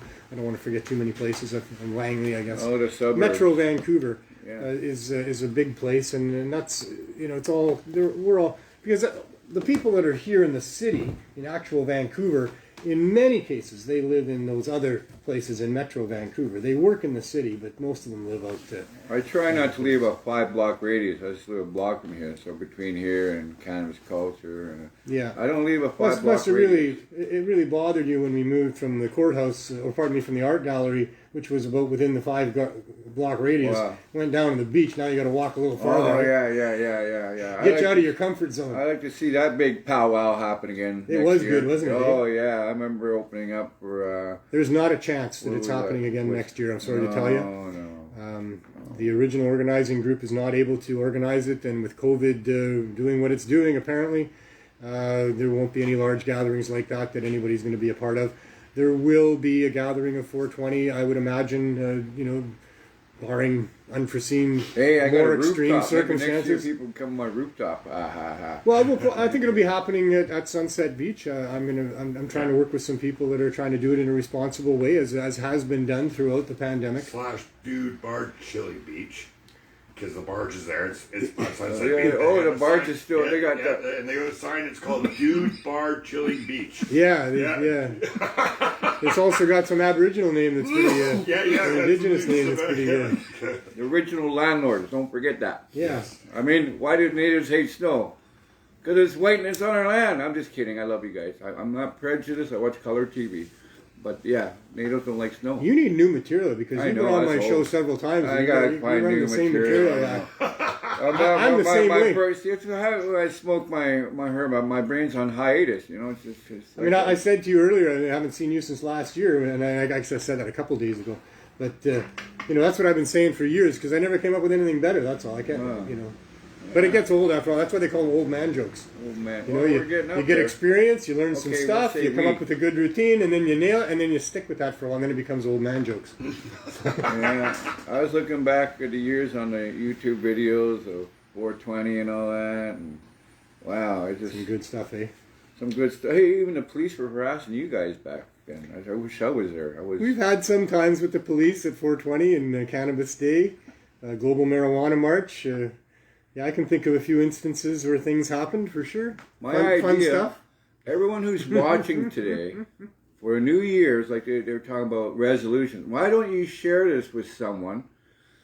And it's like, it'll 2 will go to 4, 4 to go to 8. I don't want to get too high. I can remember in grams. Math isn't. Yeah. Math ain't too good with me. You want an acre of land? I probably got 100 acres. And but yeah, if you could share it with someone and let them share it, that this can get out there. I mean, we got to write to the government. You know, The real important news is that we haven't got proper legalization yet.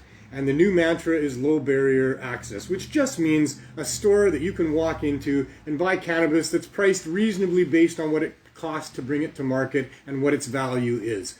So that's the big thing to take out of this. The other thing is that cannabis can be effective in getting people through withdrawal if they're addicted to opioids and other hard substances. That is extremely important for people to know. That the use of high-dose cannabis edibles over that 4 to 7 day span that people really are struggling to get through to get off of opioids. You know, it's really a horrible experience to try to get off of those things if you're heavily addicted to them.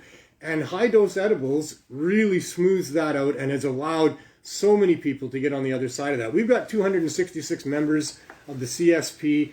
All of them basically report the same thing, that it did that for them.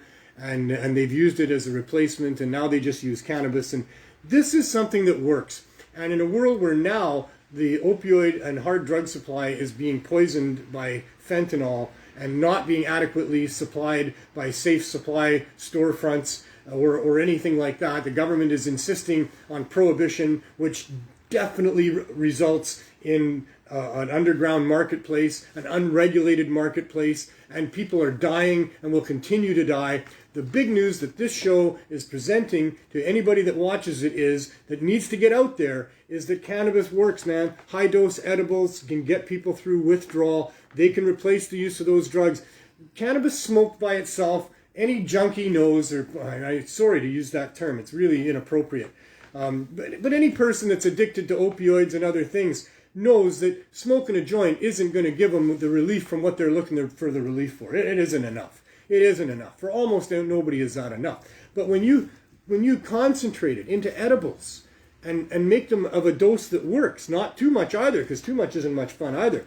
But up there in whatever is the range of 25 to 500 milligrams, and for most people it's more like 25 to 80 or 100. But for some people it's way up there.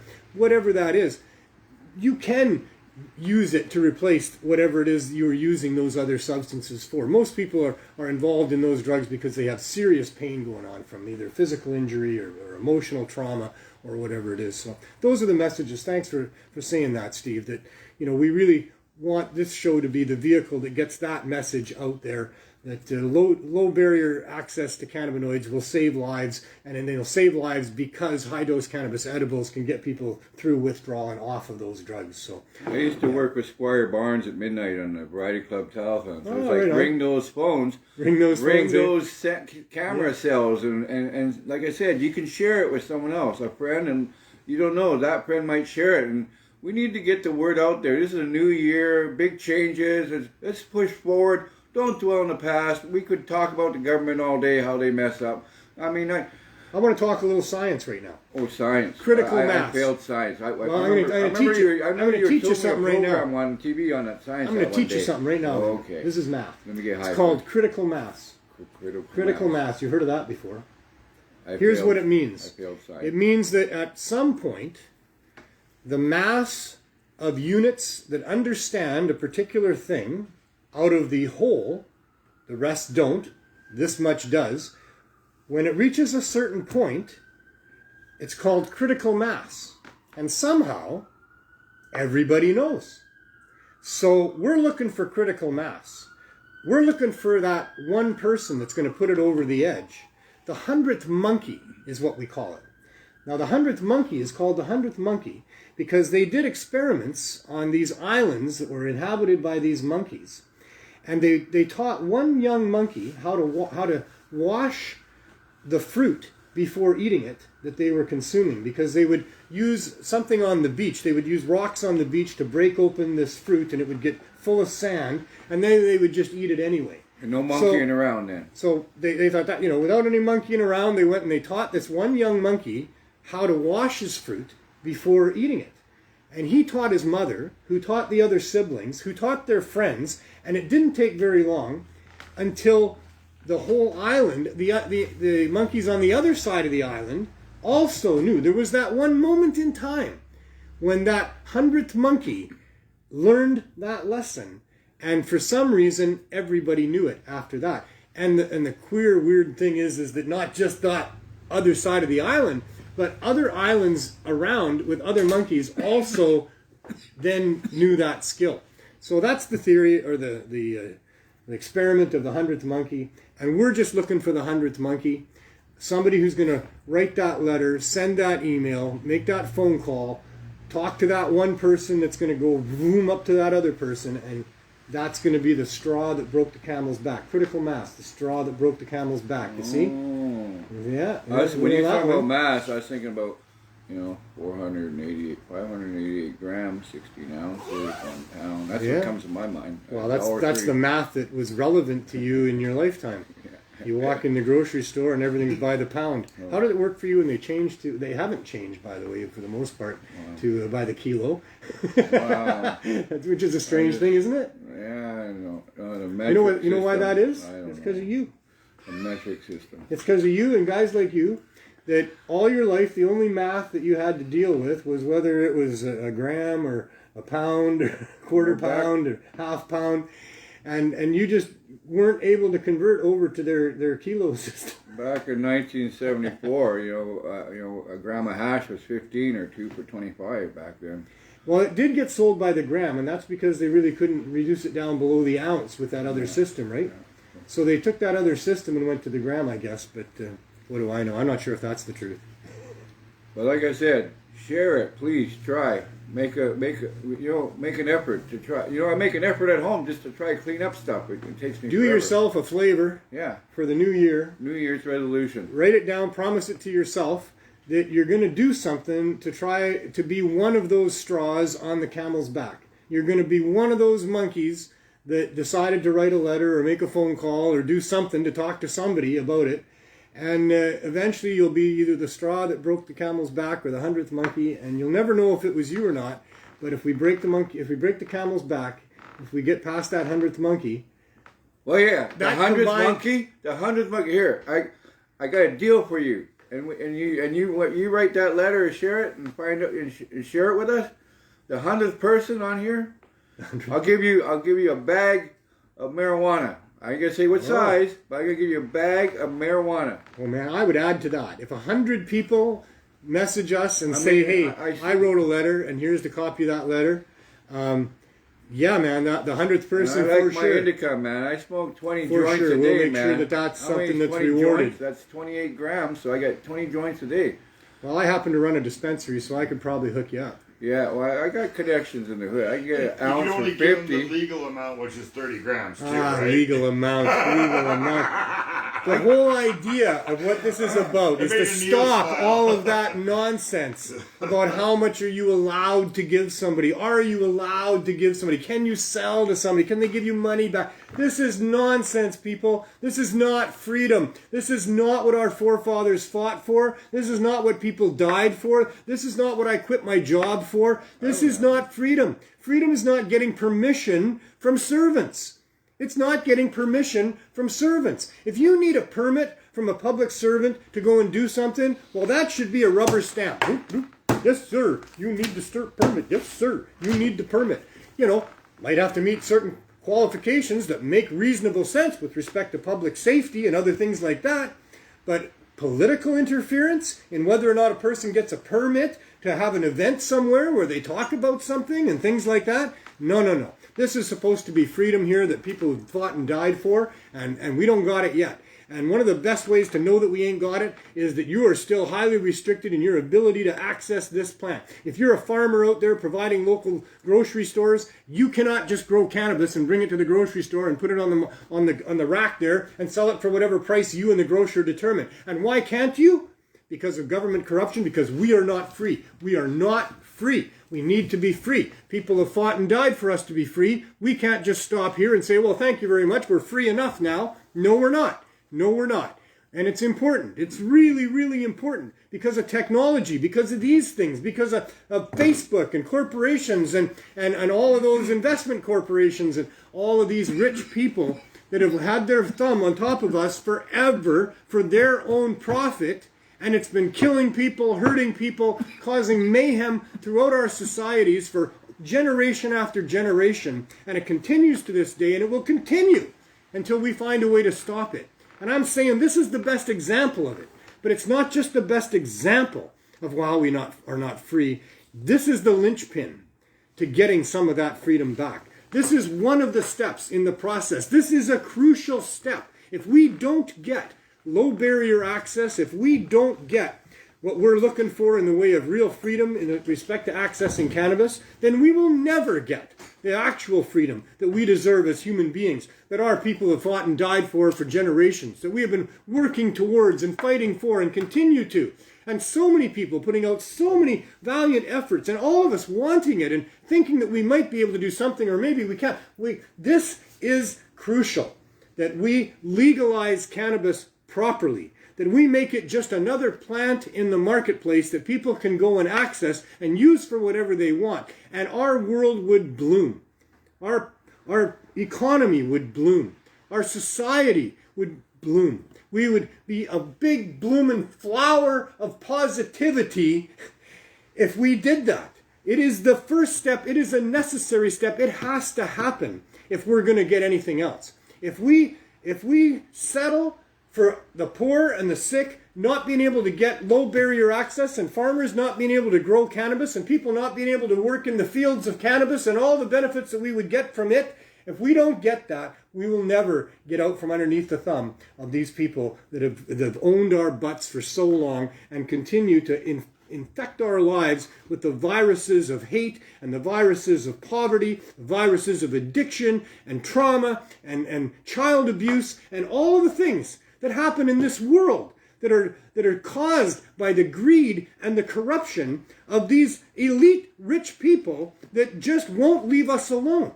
We have fought for our own independence. We have fought for democracy. We need to be given it. We need the freedom that our people have been asking for and requiring, and that is such an essential part of life for us to be successful as a species moving forward.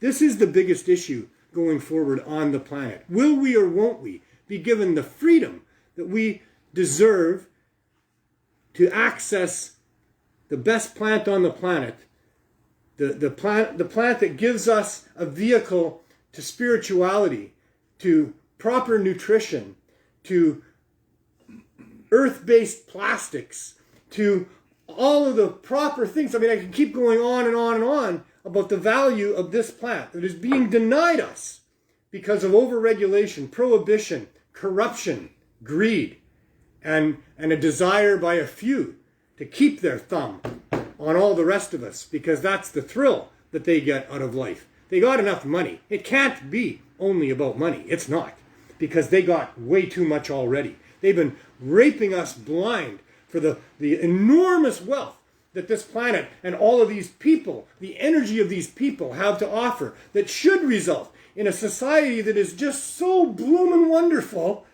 but doesn't, because of the greed of a few that deny the rest of us the wonderful abundance and the nice lives that we could be living, free of this type of tragic poverty, trauma, and addiction that affects all of our societies and permeates all through our society, and how much taxes we pay in our healthcare system, on and on and on it goes. We need to get past this. Let this be the year that we finally expose the corruption and properly legalize this plant and remove the restrictions and regulations and prohibitions that cost us so much and gain them so much. There's my rant. I got it better than I've gotten it so far in the other 2.5 years of the show. Well, I still don't have it as good as it should be. But, you know, this is serious stuff. And we got to get on this. Time is running. And as I said in my letter to the minister, you know, each day is crucial. There are lives at stake. And every day we don't get low barrier access to cannabis, or we shouldn't even have to call it that. Cannabis should be just a plant in the grocery store, a plant that's there to be used, a plant that is processed into all sorts of wonderful products for us to use at prices that make sense. That's what should happen. I hope we get it this year. I think it's going to be a good year. I think we're going to get our license with the CSP. I think we've got a new minister and a new ministry. I think we've got some traction with that ministry, that they're acknowledging us, they're thanking us, they recognize that what we're doing here is helping, and how could you not? I mean, how could you not? They never come here, mind you, but still, even without them coming here, I'm sure they're getting lots of feedback about the value of what we're doing. And if they look into it at all, if they look at what Dr. Malloy has been presenting, if they look at all of the people that support us, and if they listen to any of the testimonials of the people that we've helped, any of that would quickly tell them that what we're doing is something great here and needs to be supported. So I think we're going to get that. I think maybe there are some good people in government still. I think if we push hard, we could maybe still get some good people in government. We can get people in government doing good things. We can get, maybe we can make it so hot for them, because everybody's kind of getting it, that they're corrupt, and that they're being offered all these deals, or they're being threatened about all these things, and that they're going to sell us out if we let them. Maybe if it gets so hot for them to do that, that they'll stop doing it, that they won't be able to do it. Maybe we could make it so that they are so exposed from lying to us. We know they've been lying to us, right?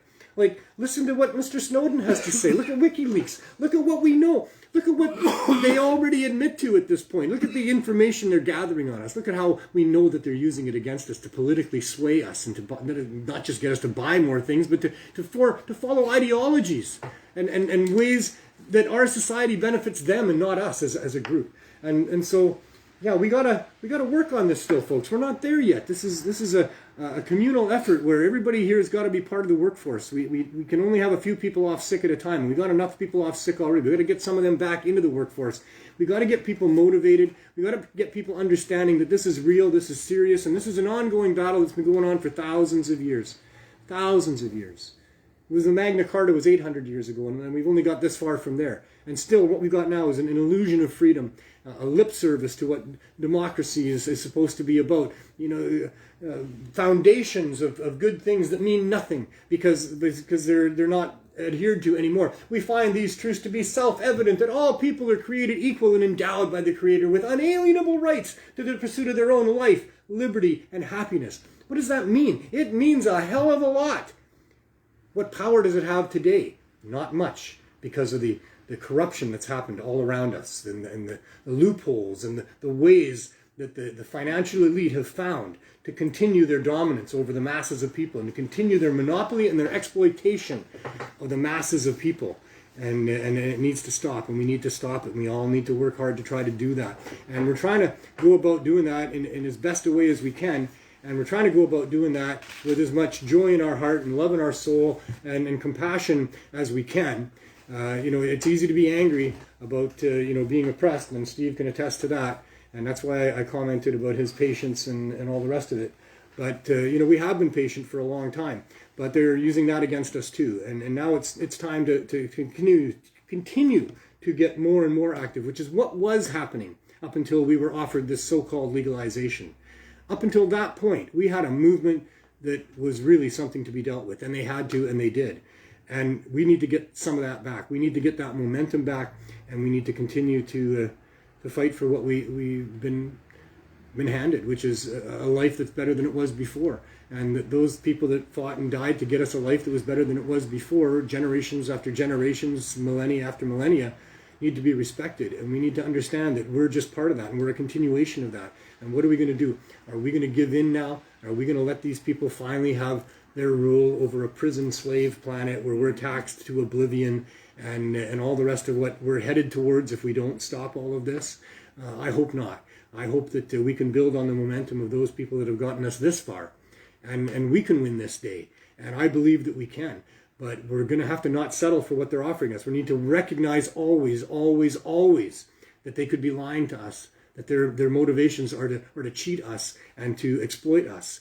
And they, being the financial elite, they're not that hard to recognize, can always be held at with arm's length. That we can always keep them where we can see them and we can see what their moves are, and they need to be transparent if they're going to deal with us. So they don't want to deal with us, that's fine. Financially elite people, there's lots of them that don't fuck with us, that are just living their lives and they're financially elite, so what?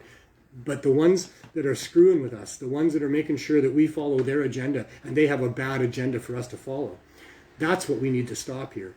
And I think that we can. I think that we have a history of so much action and work towards finding our own individual freedoms that we can get there if we keep on trying. So let's not hold back now. Let's move forward. And if we can get low barrier access to cannabis, that's a great stepping stone to getting more of that. And let's try and do that. That's what I was sharing, eh? I was saying, I shared it with other people. You see on here. That's how you share it. Pot.ca. Pot.ca. No, pot.tv. Pot.tv. You share okay. it? Where did you share it? Oh, with some friends. I got it wrong. But anyway, see? But anyways, you get it right. Pot.tv, and you share it. I shared pot.ca. Sorry, wrong one. Scratch that, rewind. Beep, boop. Yeah. But just, I'm going to go a minute, but yeah. We all got it, Steve. That's all good. Yeah, we got it now. A good thing I caught it, you know. It is a good thing you caught it. I have not done a good job of interviewing you, but I wasn't interviewing you. I was just letting you sit here. That's okay. You gave me the impetus to get some things off my chest that I try every week to get off my chest. You amaze me sometimes. You talk a mile a minute. I mean, it's good stuff, and I'm trying to pay attention. I don't know where it comes from. I don't know. I really don't, you know. And I mean that seriously. I look back on my memories, I see stuff that I wrote like a dozen years ago, and I go, wow, I like that guy. Like, he wrote some pretty cool shit. And I don't even remember writing it because, and like this letter I wrote here, I mean, I wrote it. I know I wrote it. But, you know, maybe this one I'll remember. But, you know, what I wrote to which ministry at which time, I've written so many of them, and I don't really remember lots of them. And I write from my heart each time, and it, you know, things just come out. It's funny how that goes, eh? When you fill your subconsciousness with a whole bunch of good stuff. I've read a lot of good books. I've had a ton of good conversations. I've had many good influences in my life. I've been a very fortunate human being, and just because of all my good luck, I do good things. You know, I've been happy with my work, my carpentry work, and you know, whatever work I did, I always took pride in it. I always you know, felt like I was doing a good job, and so I'm not trying to pat myself on the back. But it sure sounds like it. Eh? Anyway, I know. Don't put yourself on a high pedestal. I'm not. I'm not. You know, just an ordinary guy. Really, I am. You are. Well, you're a good guy. I'm a lucky guy. I'm happy to know you. Like you. You know, many years. It's cool to be you. Yeah. It is, right? You go to bed at night and you feel okay about being you. You know, you did a good thing. You know, you did good things during your day. I don't go to bed till 4 in the morning. Well, but I'm just saying, when you put your head on your pillow, you're okay with who you are, and these are the people I hang with. Is people who are okay with who they are, and you can tell, you know, by the way they present themselves and live their lives. And I'll even let Neil call me like last week about a situation. Oh, I'll get up. Oh, he man. called me and I go, I was a block away. So yeah, Steve, no problem. So this is the funniest thing because I've been down here for a very long time, and there's a lot of people down here. How many years have you been down here? I guess it's going on 18 years since I first started to get involved with Van like Doo. me. I've been here over 45 plus years. Yeah, but my involvement with Van Doo on the downtown east side goes back about that far, and then the Herb School was 17 years ago, 17 and a half now.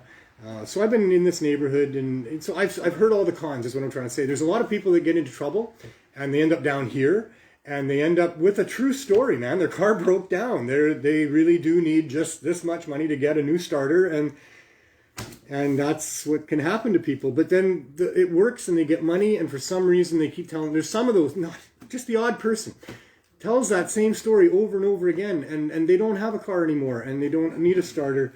But that story worked. And so there's all of these different stories that you get told if you're walking slowly down the streets here.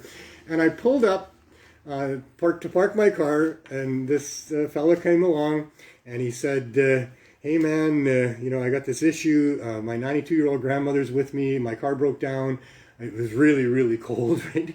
And, you know, he had given somebody money to go get him a starter at $27, and he wasn't asking for $27 at all. He was just asking me if he was going in the right direction to get to the Friendship Center, the Indigenous Friendship Center.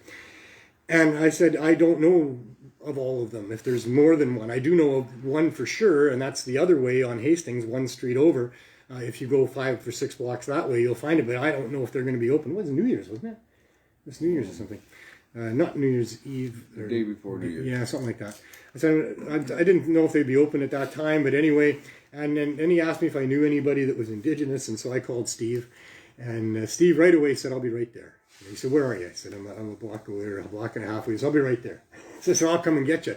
So I left the guy standing there, and I drove and picked up Steve, and we came back. And I thought, maybe there's something a little sideways about the story. I'm not sure. I don't even have the whole story or anything. It all happened rather fast. But next thing I know, there you are, standing outside of the car, handing him a $20 bill. And I'm like, oh, no. That's not what was supposed to happen here.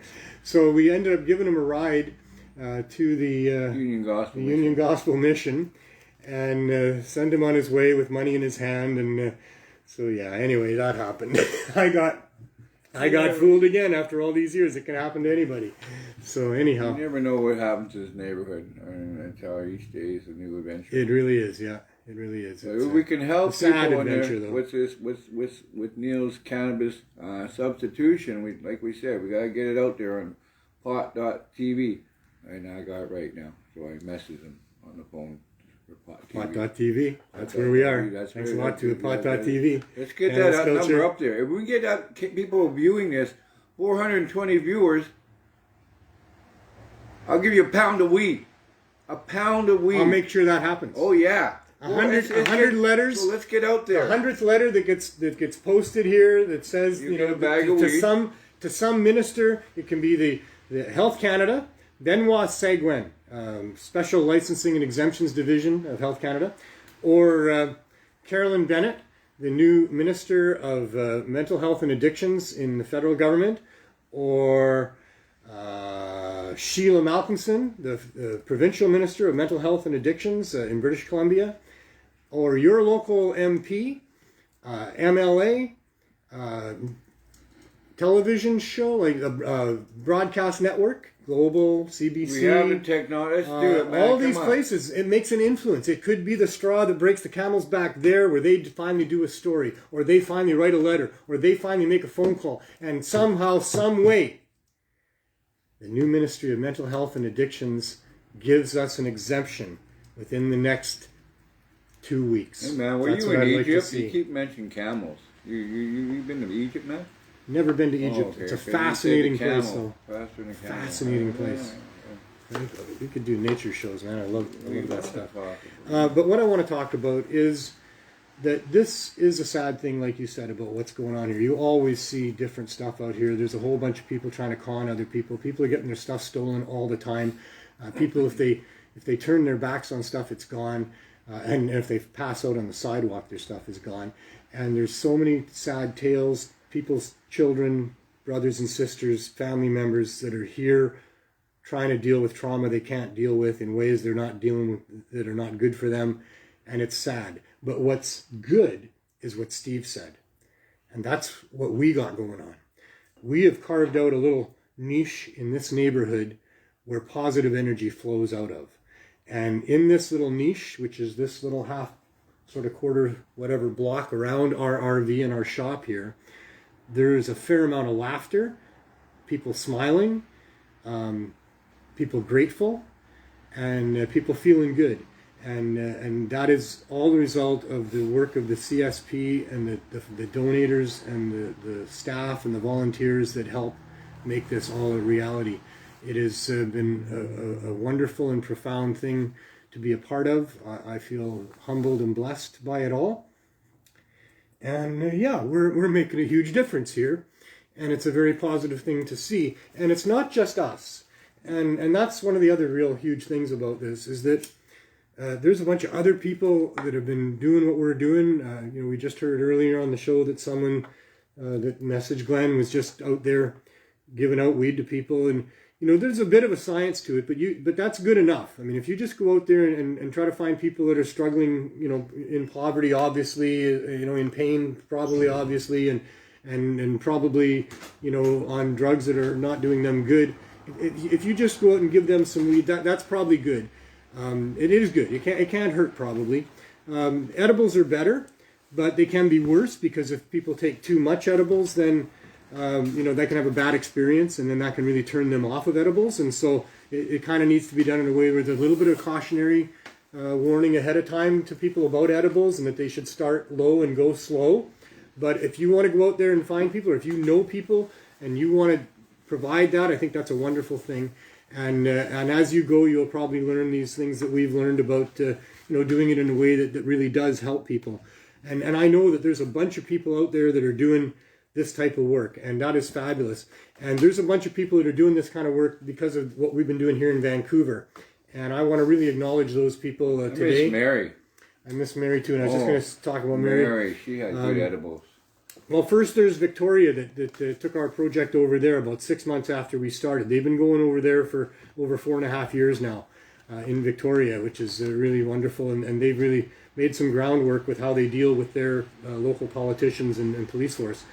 And then Chris Backer, a good friend of mine that I got to know well on trips of mine across Canada, one in particular trip across Canada that I did. He started up the CSP over 2 years ago now. And he's got a wonderful group of volunteers, a smaller group that help him, and donators that give to him. And he's been sustaining that for 2 years in Halifax. And that's a wonderful thing. Mary was our head baker here. I'm getting a little broken up about all this. Mary's our head baker for quite a while here in Vancouver. And such a wonderful soul that provided us with a lot of what we needed here. But just one of many donators. I want to emphasize that there's been a number of donators here in Vancouver that have been enormous for us. Some of the more current ones, there's Michael the Cookie Monster, John Murray, Somewhere in Neverland, the Gorilla Ganja people, Green Wilderness, Joe Pepper, Dirty Dave, Roberta. There's more. There's too many. There's a bunch of people. They all make this happen. These donators and the volunteers and the people that just they make it happen. And they've been doing it for 2 years in Halifax. And Mary left here several months ago now and went to London, Ontario, and she started a CSP there. She's since left now and left it in the capable hands of we didn't even deal with the people in London with respect to the I can't even look that up, and I'm so sorry. But the people that have been taken over for Mary in London there have been doing a great job of sustaining that project. Mary has moved to Winnipeg. I'm what happens when I hate emotions. They drive me, but man, oh man, they break me up sometimes. And I'm kind of emotional today. It's been a very big day for us here at the CSP. Getting that letter is a very, very valuable thing. It really tells me and gives me such hope that it will not be long. Maybe it will be within a couple of weeks now. The letter that I sent today, although they did say that their department is on holidays, I got that automatic response back when I sent it today until the 7th of January here. But maybe within 2 weeks we could get that go-ahead from the federal minister, and the city would then likely, most probably, I'm sure, would allow us to move what we're doing just outside the door from an RV back into doing it from a store and give these people some dignity and allow us to move forward and allow the bank to give us an account and all the things that would make this program what it was really designed to be. Now 5 years in the running since we started it, coming right up. And so, it is a very emotional thing. But bless her heart, Mary McCarthy moved to Winnipeg for family reasons recently, and is going to start a CSP there. And she's got one of her donators that's followed her there that's been helping out also in London, Legacy 420. Is apparently sending her a huge box of gummies and other things, along with a large donation of cannabis flower, and really going to give her the boost that we were given by Weeds, Glass and Gifts and the Medicinal Cannabis Dispensary back in the early days of the CSP, that allowed us to continue to do what we were doing in the profound way, in the sustained way that we did it. And so super big thank you to Legacy 420 for that kind of support, and all the other people that are supporting these other CSPs. I know there's work being done in Sudbury and other places as well. on with using the CSP name, and that's a wonderful thing, and we support all of that. A big thanks to Canadian Lumber Paper Company. Huge supporters, now sent us for the second time a huge box of papers that will last us a very long time, and allowing us to give papers away, to get them out there for $1 a pack, and that money all goes to the CSP, and to roll joints for people, which is so important here, because many of the people that we're dealing with here in our particular location of low barrier access are people that do have a lot of barriers to a lot of different things. And a lot of people have trouble rolling. You have trouble rolling now after being a roller for a long time, right? Oh, yeah. I've been a roller for 420. One of our best rollers for a long time, and now a supervisor because, you have trouble rolling. And a lot of people do. So pre-rolled joints, and a lot of people don't even have a place to roll. And if they're out there in the elements, it's very difficult to find a place outside of the wind or whatever. So, very important, very valuable to be able to provide pre-rolls for people and to be able to have that service going on. And a huge thanks to Canadian Lumber for that. And all the donators, all the volunteers, all the people that have helped along the way, everybody that's written a letter, made a phone call, or done the things to help move us forward. I can't thank you enough. It's been a great run. We're now starting a brand new year, and we think this is the year that's going to push us over the top, where we're going to get that license and other people can have low barrier access to cannabis right across Canada, and we can save the lives of the otherwise hundreds and thousands of people that will die without it. And so let's get her done. And, for the federal minister, get out of our way if you're not going to give us permission, please. Same with all the levels of government. Just let us do this, but we would love to do it with pieces of paper with signatures. That would really, really, really help us. And we could save the lives of these people that we otherwise will not. So let's get her done. What else you got going on? You want to say anything else? We're kind of getting tight here. Oh, no, I just wish everyone a happy new year. Stay medicated. Like I said, I rearranged that, so I shared that with one of my brothers instead of Pot TV, and he's now watching it right now. So he said he got the link. So that's all you do. Good. Just share the link. Please share the link. Hey, if a young medical student can notice a small mole on the back of one of the Canucks trainers and mention it to him, and that eventually ends up not long after with him getting that dealt with, and it was something that could have killed him, if something like that can go viral, I think it should go viral that there's a group of people that have spread out across Canada that are providing high-dose edibles to people that are addicted to drugs that can't get off them otherwise, that can get them off those drugs and are saving their lives. Hundreds of lives, thousands of lives. I think that story should go viral too. So you could make it happen. Maybe everybody could make it happen. If we all made it happen, the world could be a better place, because maybe then governments would respond, because that's how things seem to get done. If enough people make enough noise about something, it seems to make an effect. That's one of the ways we can get stuff done. It seems to be maybe one of the only ways. You could be part of that. Pay it forward. Come on. Maybe you're the last straw. Yeah, come on. I don't want to call people monkeys, but monkeys are amazingly wonderful creatures, aren't they? Holy smokes. All right. Thanks, Steve. Thank you, Neil. Happy New Year. Happy New Year. Good to all see the you. best. Let's have a great year coming up. Yeah. So, yes, we're going to go see what's going on outside, and I think it's going to be brutally cold, if not snowy out there. I haven't been outside for a couple of hours now, probably 3.5 or 4 hours since I've been out the door, and I hear there's quite a bit of snow going on out there. I haven't heard a car in a while. Maybe they're not even running. Or maybe the rain is coming, it's all melted, because in Vancouver it comes and goes pretty quick most of the time. In any case, we're going to go out and we're going to check on the Healing Wave CSP RV.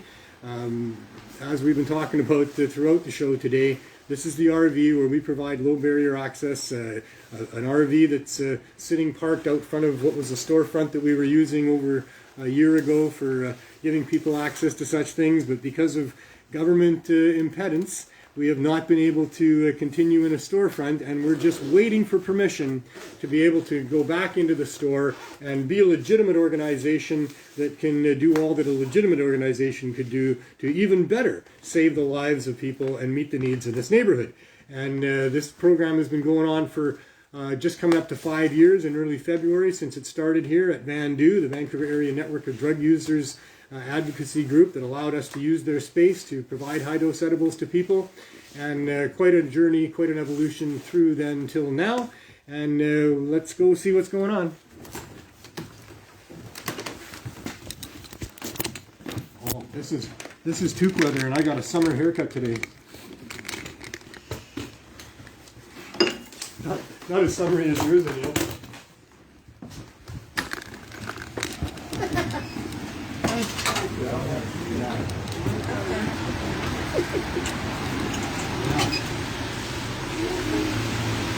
It's only snowing a little bit, and it's settled down quite a bit, and most of the roads that cars apparently weren't able to traverse earlier are pretty much just wet and bare now. So yeah, that's how it goes in Vancouver. It comes and goes pretty fast.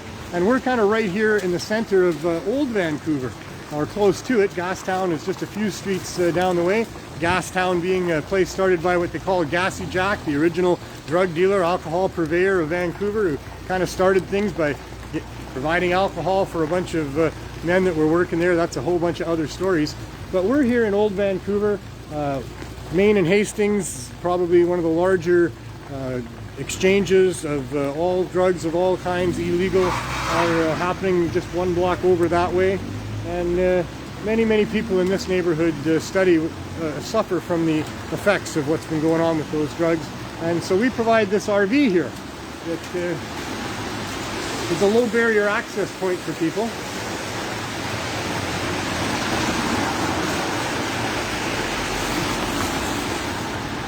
This is the sales window where people can come and purchase at as low cost as we can maintain a variety of different cannabinoids.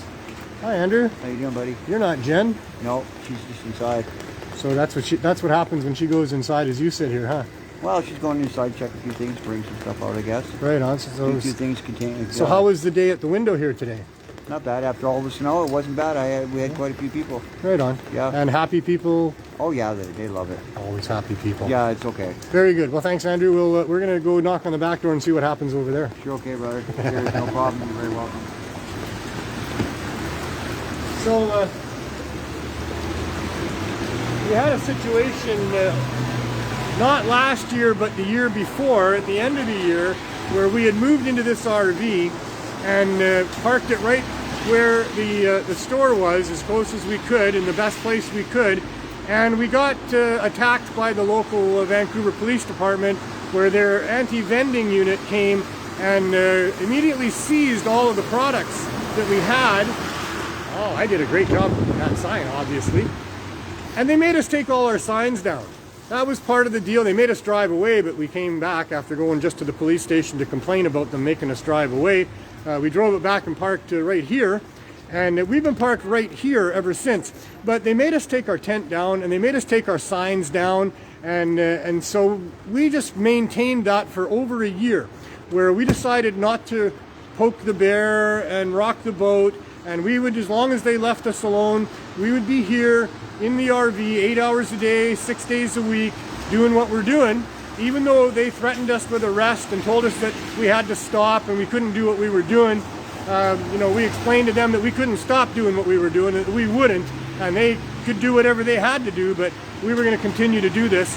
And we have continued to do this for over a year, 14 months now since we've been in this RV, and it's been 13 and a half months since that raid happened, and we didn't put our tent up and we didn't put our signs out.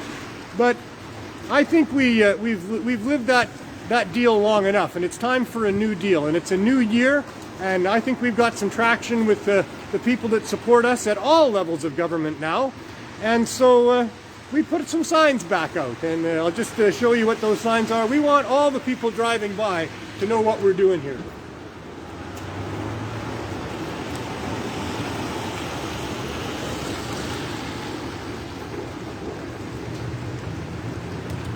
That's great.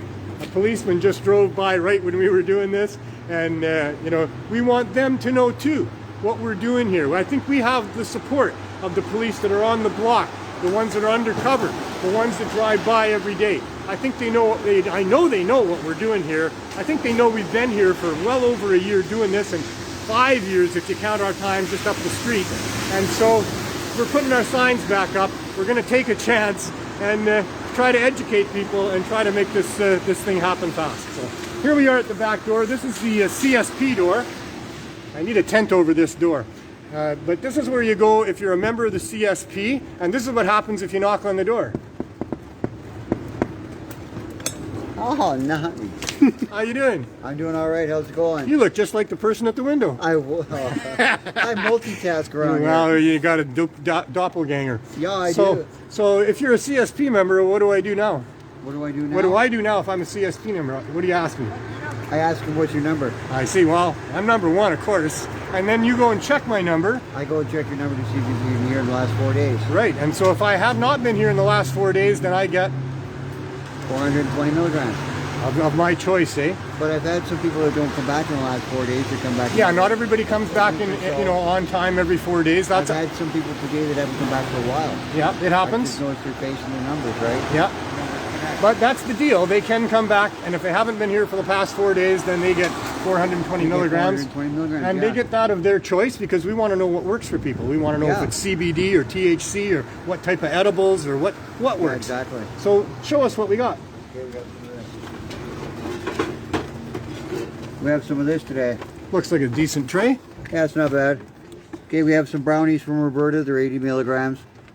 And then we have some of the gummies from Sean. We have some 20. These are 5 milligrams. That's a Green Wilderness. Green Wilderness, yes, that's right. There's 20 in there at 5 milligrams each. And then I have some of Robert's caramels. These are 150 milligrams each. Very popular. Then I have some of these gummies, some of these flavored watermelon gummies right here. Those are from BC Bud Guys. BC Bud Guys. I should have probably thrown them into the group of people I mentioned before. Then I have some 50 milligram cubes. I put them in a package to make 100. It's a lot easier, right? Right. Then we got some cookies from Damien. This time they're 25 milligrams each. These are nice cookies from Damien. Very nice. Very good. And S&M Sweet Shop, another great supporter of ours. Yes, great everybody's 50 milligram lollipops. People love them. And the candy is going pretty good. 50 milligram candy. It's going great. And we just decided they were 50 milligrams, Doug and Michelle, just on our own because we did need to put a number on it of some sort. Pretty much their edibles are 1 dose per unit there, and we think it's somewhere around there, so that's where we're at. Here's some pills we also right have here. caps. 50 milligram caps. We've had some people Dirty Dave. that rely on the caps. Love Dirty Dave. One of the cleanest growers you'd ever want to find. It's it's kind of like when you're told to break a leg when you're putting on a show. Well, These Dirty are Dave five- is not dirty at These all. are the 5 milligrams. They're a little lighter in texture and color than they are the 50 milligrammers. So you can And tell it's the important to difference. have a low dose for people as well, so that they can Sure is. modulate their own Very dosage. important. Yep. In fact, Dirty Dave's 50 milligram tablets are quite strong for people, and I did have a good friend of mine, hi Roxanne, tell me that she didn't feel very good after taking 2 of those, and I said, well, you should have only taken 1 of those, yes. But And edibles work good for her, but everybody has their limit. Some people have a tough time finding it, but those people are actually quite rare. Most people have a limit to edibles, and when you get past that limit, it can be pretty uncomfortable. Yeah, it can be pretty uncomfortable. Yeah. And we also have, for people that like Keef, we have some Keef, 50 milligram Keef pills. They are very nice. Wonderful. And we have topicals, and sometimes we have suppositories, and sometimes we have like snake oil or tinctures and things like that for people. We have pretty much everything people could use. Yeah, we have a variety of people, and we have a variety, a selection of edibles. a variety of needs and a variety of ways to answer those needs. Yes, we do. We can answer all kinds of questions and needs if we need to. We're here. We may be a small group, but we're here to help. We're here to help with the problems of today with marijuana. And Very edibles. good. Thanks, Andrew. We'll see you inside. Thanks, guys.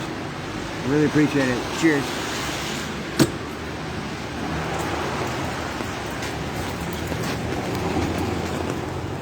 The old RV. We've done this a few times now, haven't we?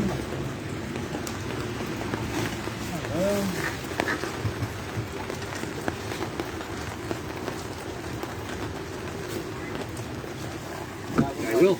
Tomorrow that'll be gone. So I got the other one too. So this has been our home for quite a while here. It's actually kind of homey. We've just gone through our second New Year's, and prior to that our second Christmas, and everything is the second of now that we're doing it seems. Pretty crazy. We certainly never thought a year ago that we'd still be here, the following January doing it again, but we're here. We're stuck here. It's cramped conditions, but we make the best of it. what can you do? I just complained about it to the minister because, it has been difficult to work under cramped conditions. It's not It's good been on hard on our bodies. not good on the bodies at all. It's hard for human beings to be tight together in closed quarters. Not that we fight at all, but well, not in nasty ways. Humans being humans and all, we do kind of throw paper at each other's heads on occasion. Yeah, but we understand what it means to be here. We've been here for. But we don't fight. And that's got to be a testament to these fine people that I'm working with here. The three of us have been here, so we stuck it out, and we're still here.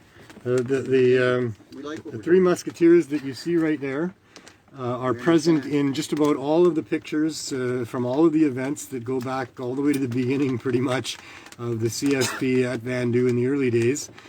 We did document every time we were there. We took pictures of everyone at the desk, and we took pictures of the stuff that we had donated. And you guys are in almost all of those pictures. In fact, so much so that the great goddess Google, who seems to know everything about everybody, has confused me with Jen.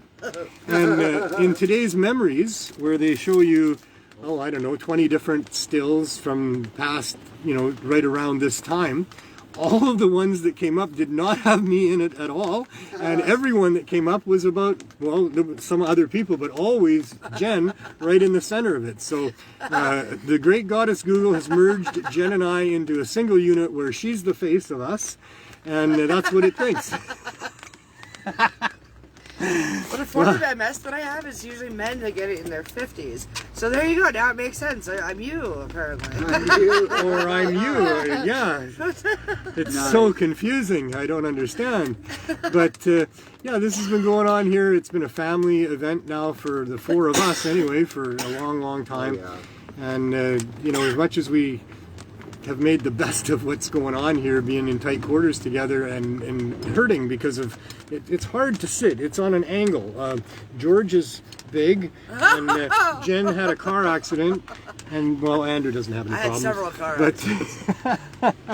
And I'm being facetious when I say Andrew doesn't have any problems. It's cold on the feet in here in the wintertime. It's hot as blazes when you've got a heat dome going on, and he doesn't like being in cramped spaces either. Who does, right? So. Just give us our store back, please, Miss Minister. Please allow us back into the store. What else did I need to say? We have these hoodies. This one here we're going to give away. We got a bunch that we're giving away just for the heck of it. We're in a good position to do that based on the costs involved in having them, and so we're rewarding some of our CSP members with some of these hoodies here. We still have lots for sale. And we have lots for sale. They're mostly large. But, that's just that for that. I think we have a couple of smalls, few. Get in fast if you want them. But we do have a fair amount of those hoodies. They come in black, and I'm wearing one right now. And they're really fashionable. This is like the most fashionable item that people can wear on their clothing these days. And in the case of being wintertime, they're very warm, very practical with the hood. And it gets the word out about the Cannabis Substitution Program. We're selling them $25 minimum donation. All the money goes into the CSP. There's nobody taking any money out of that. That's just how we do everything here. All money that comes in, if it comes in for anything that we do with the CSP, it all goes straight to the CSP. There's no tips I don't allow nobody to get tips. Everything goes into the CSP box. That's how we survive. That's what we do. And so, we're different than other organizations in that way, I guess. And we'll hopefully always be that way, because why not? And we can be, and we want to be. And if human beings want to be generous and want to give of their time and their money and help other people, then damn it, they should be allowed to do that, shouldn't they? And governments, if anything, should not be in the way. In fact, if anything, you would think governments should be supporting exactly those types of groups that are trying to do that work, which is really what the work of government should be. If there was any work that government should do, it would be to help look after people that need looking after. So you can help support us in what we do here by purchasing a hoodie from us. And other than that, we've already had a long show. It's been fun as always, but we've said most of it already. If we haven't said it all, you guys can talk if you want. I'm done. Well, we had some people here from out of town today that were quite excited to make sure they get some edibles. You have a lovely before they outfit, leave. I will add. Oh, that's positively wonderful. So, yeah, they said they live just past Terrace, and like they do not have good access to. How did they find out about us? Well, it looked like their daughter or a young family relative brought them here. Nice. That's a common thing now, more than even before, that the people are finding out about us through other people and coming here. I love asking people how they heard about us, because some people say, like, my grandma told me about you guys. Yeah. Or my mom, or or kids are buying for their parents, or vice versa, and it's a family affair. It's a wonderful thing. Yeah. Well, George, what do you got to say for the new year? I'm still rolling. You're still rolling. Yeah, rolling. Our dedicated joint roller. Yeah. We have such a big demand for joints. We give them away with the CSP. Everybody that gets their 420 also gets a joint. That's always been part of the deal. So somebody's got to roll those joints, and for a little while our main joint roller had taken a bit of a hiatus, and so George has been rolling. But he's back, and that's great news too. Anyway, I want to thank all of you for watching, and I want to thank all the people that help us in any way that they do. And I hope you can all do something for yourself this year by doing something for somebody else, because that's just the way it works. I want to thank Plot TV for giving me the platform to be able to do what I do, Cannabis Culture, and Neil, my producer, for all of his work and showing up all the time and getting her done, except for last week, which wasn't really his fault. But in any case... it's been a great run. I've been really happy to be doing it. We're now going to start another brand new year here of seeing what happens. I thought 2020 would be the year that everything became clear, but man, did it ever get foggy. And 2021 wasn't much better. Well, maybe we can make our way out of the fog. Maybe we can really see clearly what the role of government is supposed to be, what the nature of freedom is meant to be, and what it can be, and the vehicle to which we can get there, which, at least part of that vehicle is made of hemp, and that's for sure. So, have a great new year. Yeah, for sure. Be kind to everybody, be kind to yourself, and absolutely have as much fun as you can all year long. Be nice to each other. Bye.